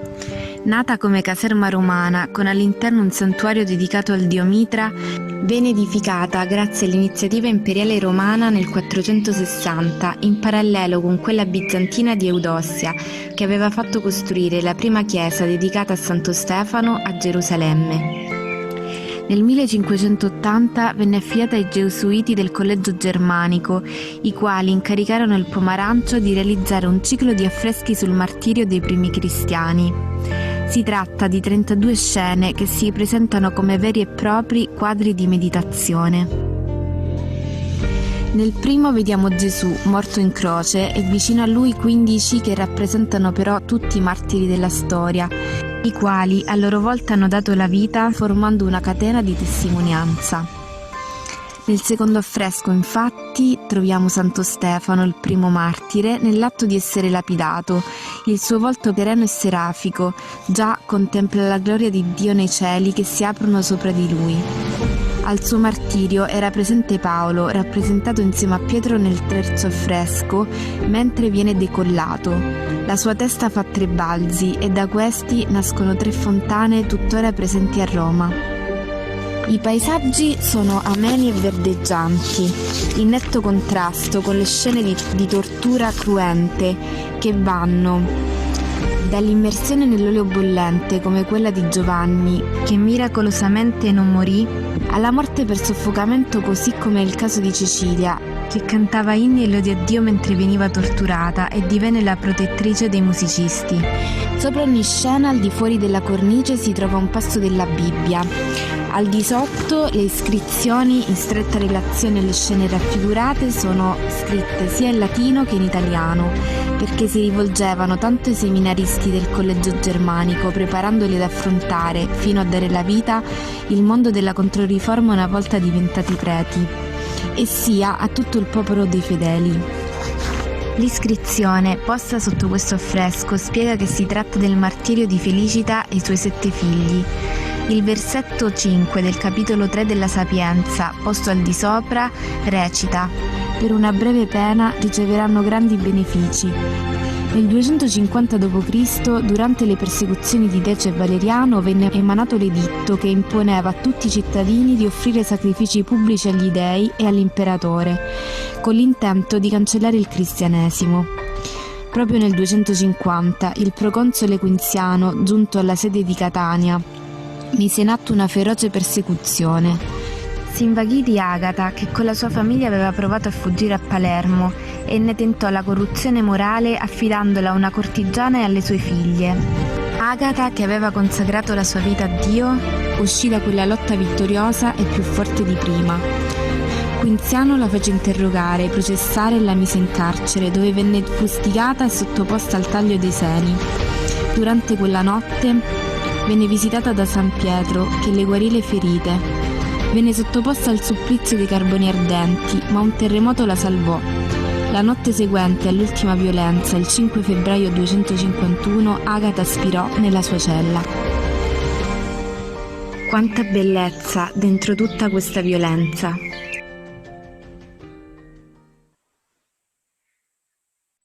Oh, wow, okay, dramatic. Thank you, Roma 2, for that. Okay, let's move on to Santiago, all the way to España. If you could give us a sign of life, please. Hello, it's me. Just to say hello, because I think it's already late, and many of you already know Santiago. There's our story of violence, but since I will be speaking tomorrow for long, let's not take so many time. Carol is here. I don't know if the other members of the community are too, but maybe she can also say hello. And while she turns the microphone on, just to say to Patricio that the real Santiago is Santiago de Compostela. Yeah.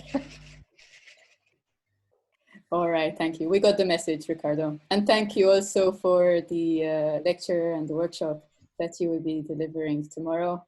I am sure many people are looking forward to that. So thank you again. All right, okay, so Torino, and we should have someone from Torino with us, at least just to say hello. Hello. There we go. We are here. Yes, you are. Now, and there are Julia, Chiara, and me, Gisella. Hi again. You our video? Yes, and I just need to go back and it's coming up, okay.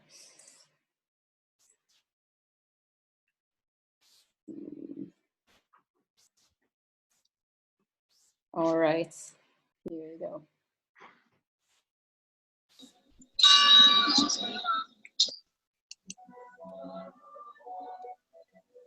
A Torino, ogni pomeriggio, 5 rintocchi ricordano che la storia vicina si intreccia con la storia lontana della Real Chiesa di San Lorenzo, costruita per onorare il voto fatto nel 1557 da Emanuele Filiberto durante la battaglia di San Quintino. In Turin, every afternoon, 5 bell rings remember us that the nearby history is linked to the past history of the real Church of St. Lawrence, built up to fulfill to Emanuele Filiberto's vote, made in 1557 during the San Quintino battle.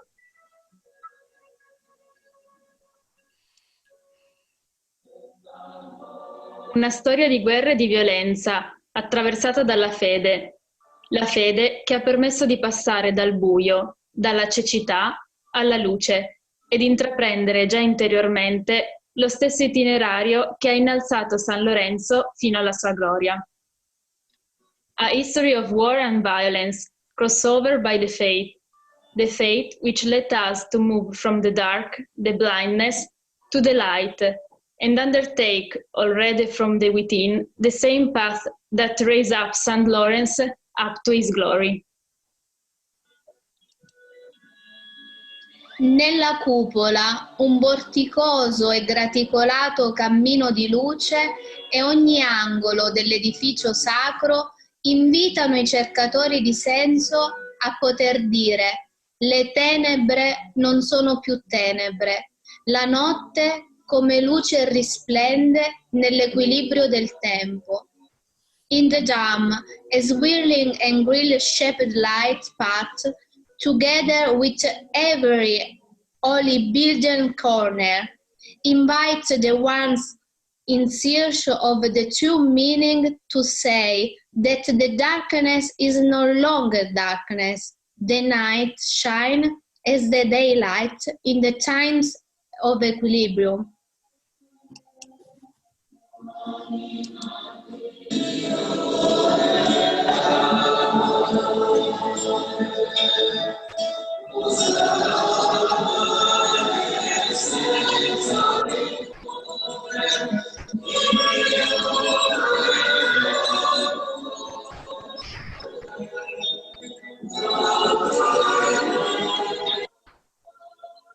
Vi aspettiamo! Come here! Okay, that was like Inception, no? Image within an image, within a video. Oh, amazing. Thank you for that. Okay, now we move on to Trieste to say hello, and maybe we can... Hello, can you hear me? Sí, yes. Ciao Giulia, hi everyone. I'm very happy to see a lot of people. And here with me, there are for sure Miriam, sorry. And, yes, hello. Giuliano and Florinda. Hi. And other people are going to join tomorrow because this evening they couldn't. Now I share you my screen so you can see what we are going to share with you.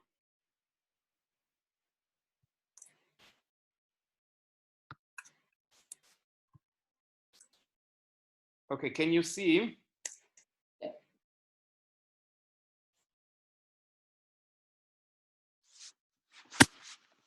Okay. This picture is a very unusual picture for us because this is a painting of Our Lady of Sorrows It's painted by an Italian artist, Eugenio Scomparini, and this picture shows the signs of an internalized violence, which is so deep and so shocking that makes her appear alienated from all that surrounds her. So why did we choose this? Because in our city, our cathedral is dedicated to San Giusto, which is a saint who was martyred, who was killed because of his faith. But and this is the church where we are gonna do our service. But this is unusual because we chose to share with you this picture because it's not a physical violence, it's an internal violence. And we've thought that this is something where every one of us can identify himself, because everyone has wounds, everyone can feel that there is an internalized violence in every one of us. Through the colors,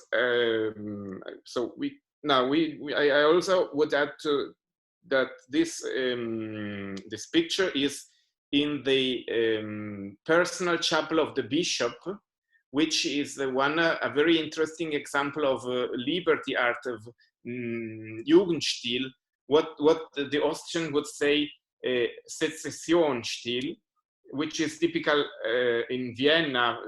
Think about Otto Wagner, for example. And this is the chapel, in the private chapel of the bishop. And this is the painting. Through the colors, the artist depicts a young girl, pale, blunt, marked in the intimate by a pain so strong that cannot be described, even with images. This is a representation that does not upset us because of blood or swords or badges, but it touches us deeply because she is the witness of a martyrdom.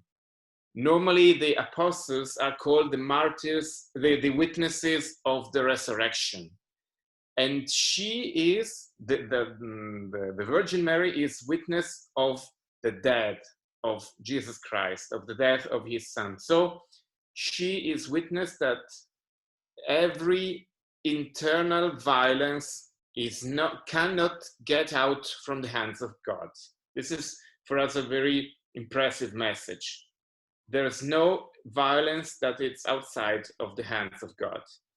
In the background, we can see an apocalyptic background. The Golgotha stands out on the horizon, and this can be noticed thanks to the strong contrast with the glimmer of light and the dark of the clouds. Our Lady of Sorrows in the foreground is dazzled by a shining ray that makes her emerge from the desolation of the context. What does she hold in her hands?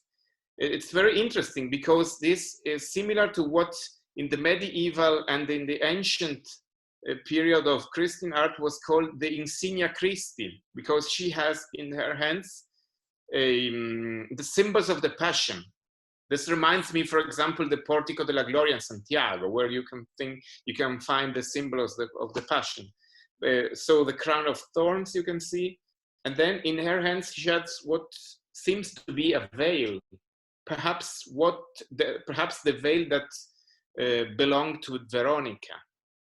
And so Veronica has a veil where the face of Christ was printed, and somehow we can say so that she has a veil with the face of Christ. She clothes herself with the Lord Jesus Christ, with her Son.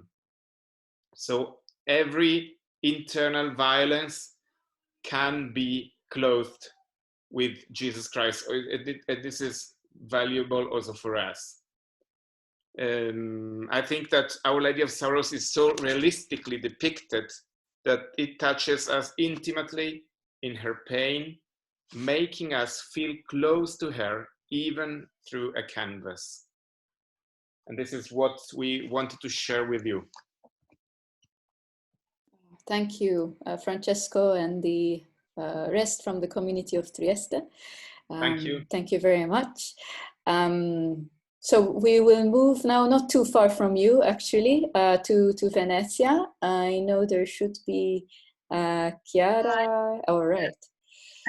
Hi, everyone. With me, that should be Daniele and Maria Concetta, but I don't know if they are still with us or not. Maybe not. We'll say hello. Okay. So, as community of Venice, we would like to present you the monument dedicated to Giovanni Pesaro in our service church. That's the Church of Rari. And we have chosen this monument because for us, he has a very strong history of violence. In fact, it was built because of the will of Giovanni Pesaro, who won an important battle against the Turkish people.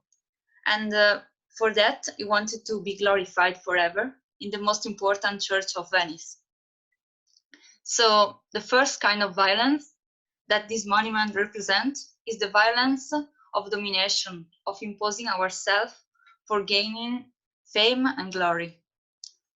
The second violence is the violence of the war, of the Turkish killed, that are represented here in the 4 Moors. So there are the 4 black men that are carrying on their shoulders the monument. And many people were struck by the contrast of the black and white color of the marble. Many people did the service. And the contrast between black and white suggests in art the feeling of the violence. And this violence came from the fear of the different religion, provenience, idea. For here there are the Muslim. And also in our time, we can think about migrants, refugees, for example. And violence is also suggested in the 3 sentences there are in this monument.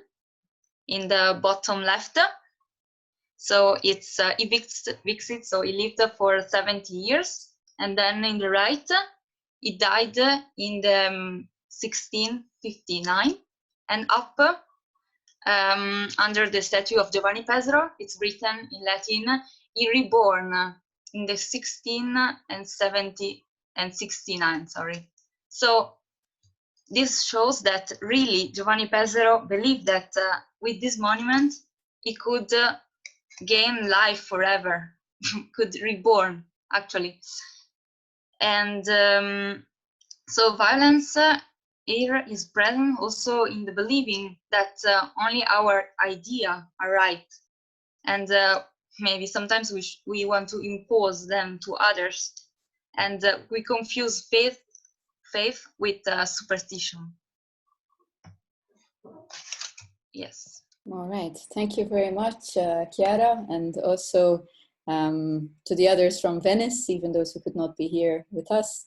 We thank you all. Thanks. And now, last but not, it's actually not the last one because we have to go back to certain countries, but I hope we won't be much longer because we are all by now quite hungry, I think. But I think we should go to Zurich, you know, and the last letter of the alphabet. And maybe I can invite Marco to say a word of greeting. If he is still with us, maybe he abandoned us a while ago. No, I'm here. Do you have my pictures? No, yes, yes. Just one picture, yeah. Yes, always very efficient. Okay, first of all, hello everybody. Greetings from Zurich.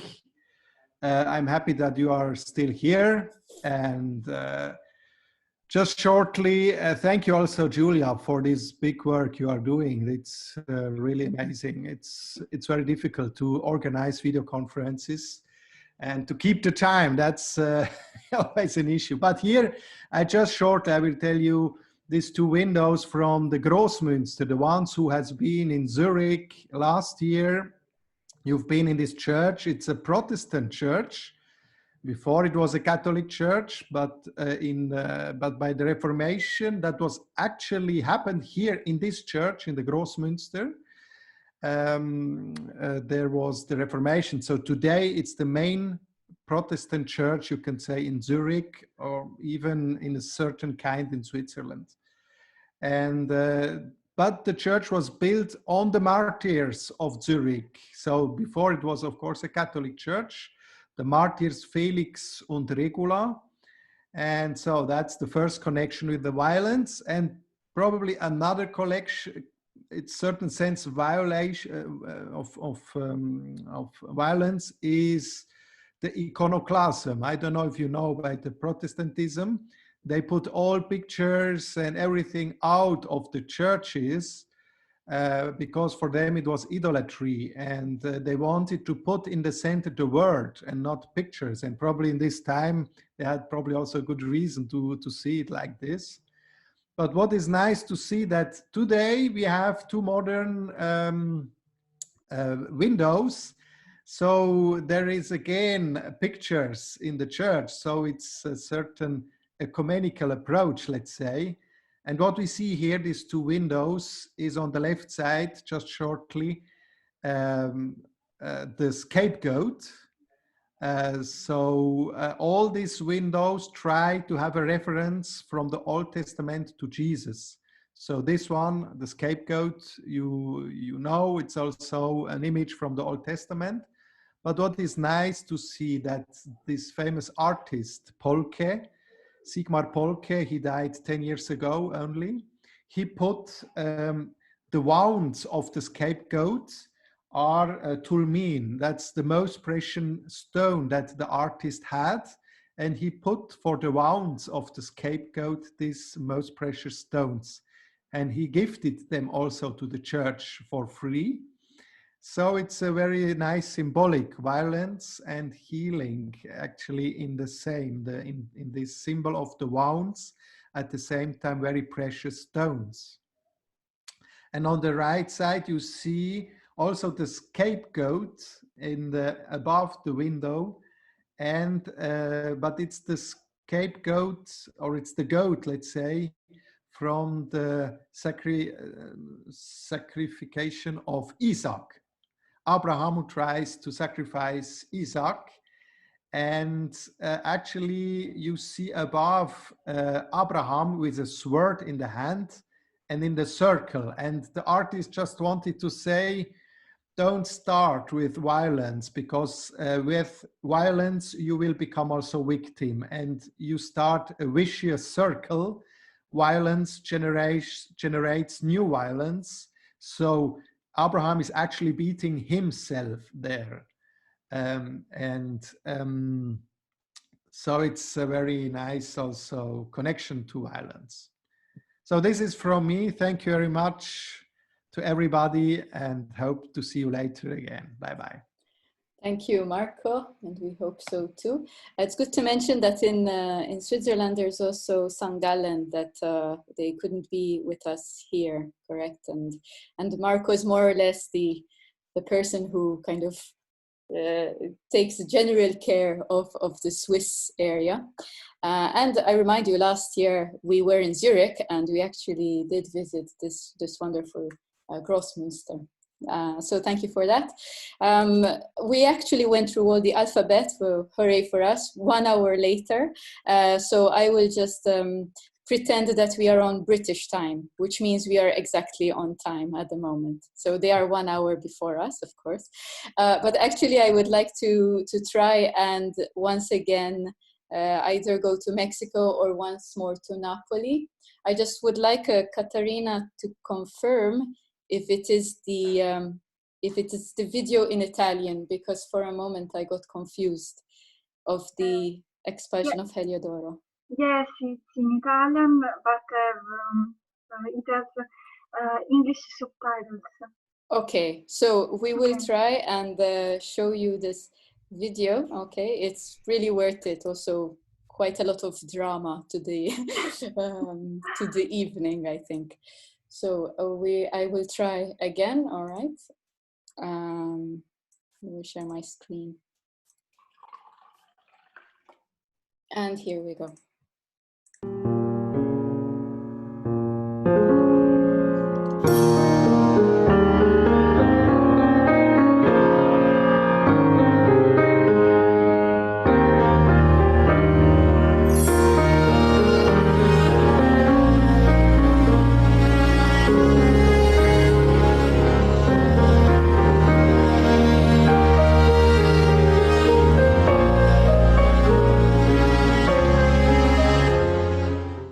La controfacciata della chiesa del Gesù Nuovo è quasi interamente occupata da un immenso affresco raffigurante la cacciata di Eliodoro dal Tempio. L'opera reca una data e una firma, 1725 Francesco Solimena.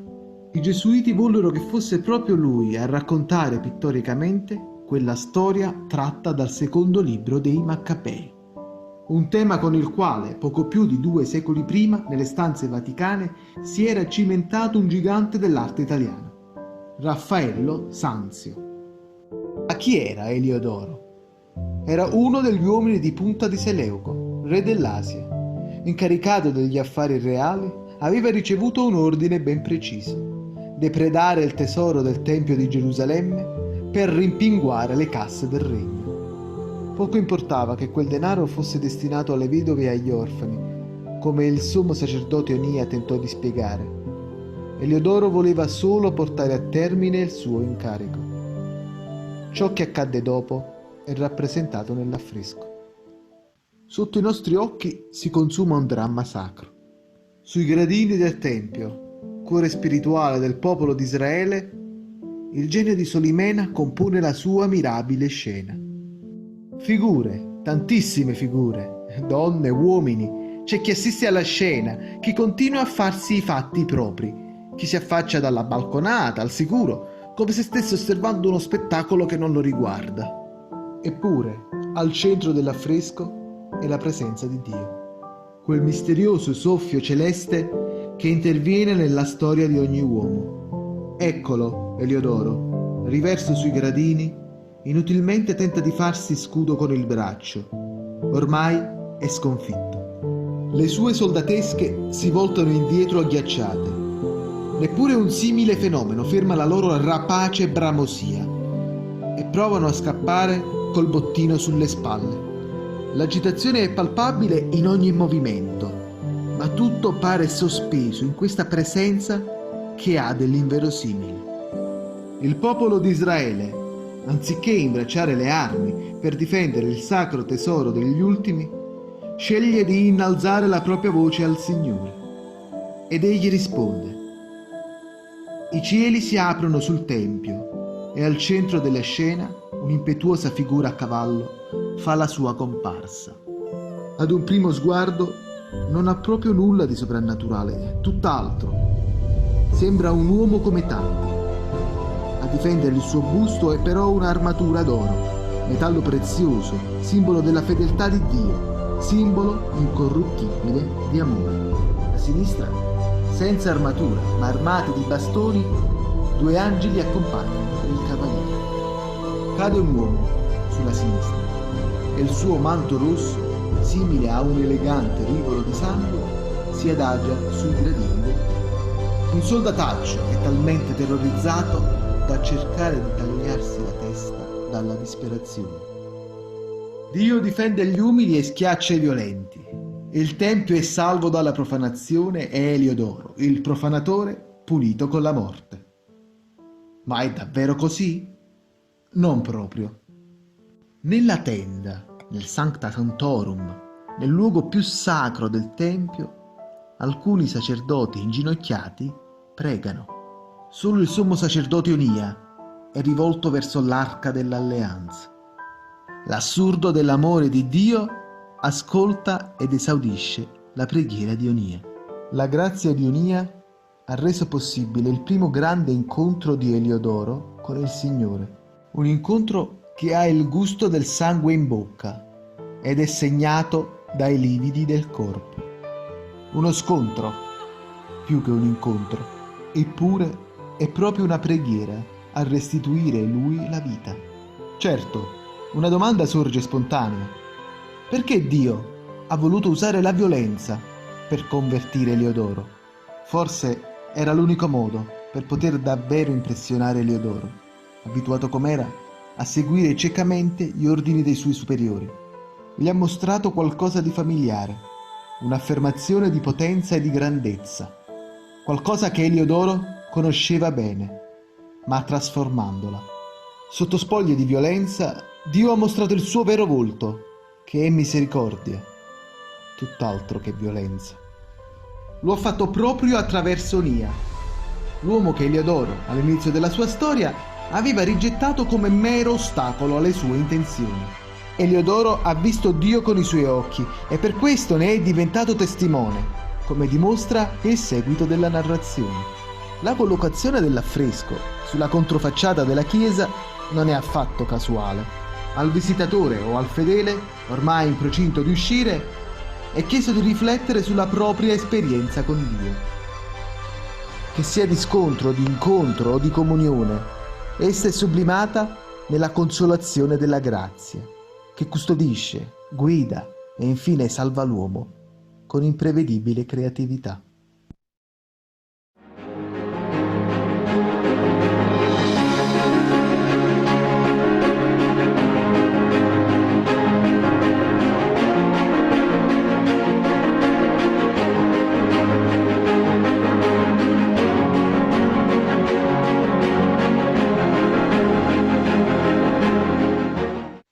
All right, fantastic.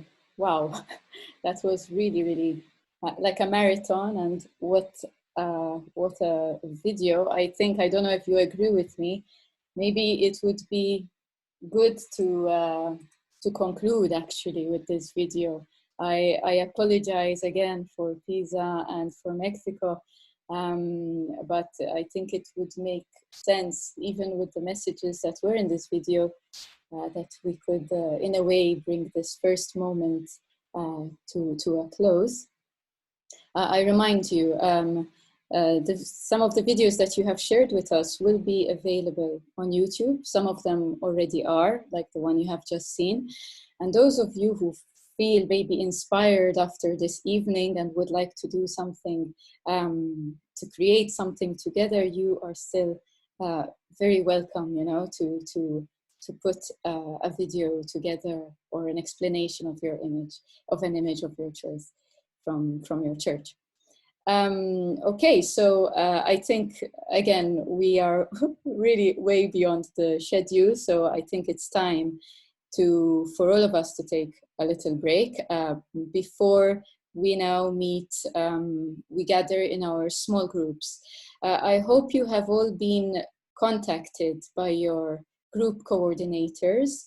If you have not, or if you do not know what to do now, stay on this call, okay? So we will try and understand what the situation is, okay?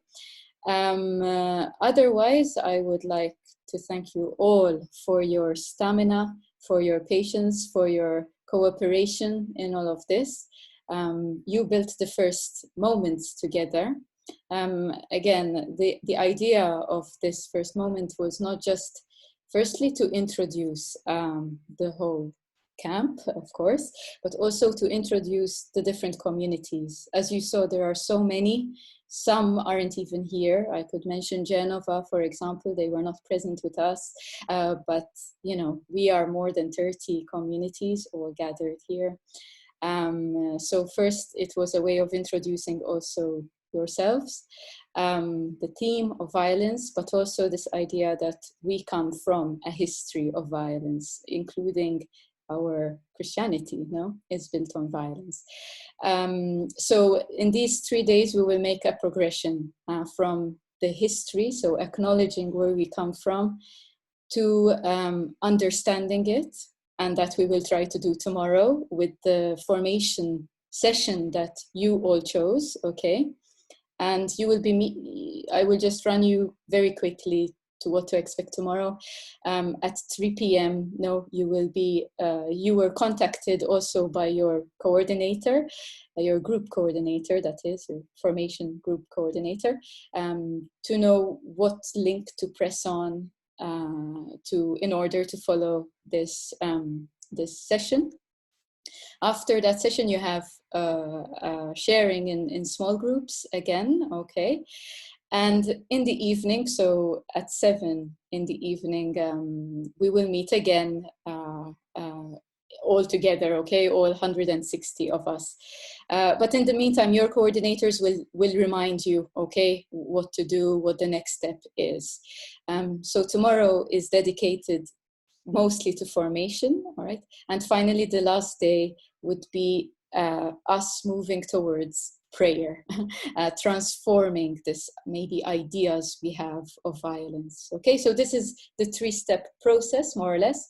But we close this evening over here, and you will continue now in your small groups. Okay, in the meantime, if you need anything at all, get in touch either on the Secretariat email or directly with your small group coordinators, because it makes our life a bit easier. Okay, so I hope you enjoyed yourself, and it's true, it's a marathon, but by now you are used to the rhythm of the living stones. No, at least you have a comfortable bed to sleep on tonight. So I hope most of you can sleep comfortably at least.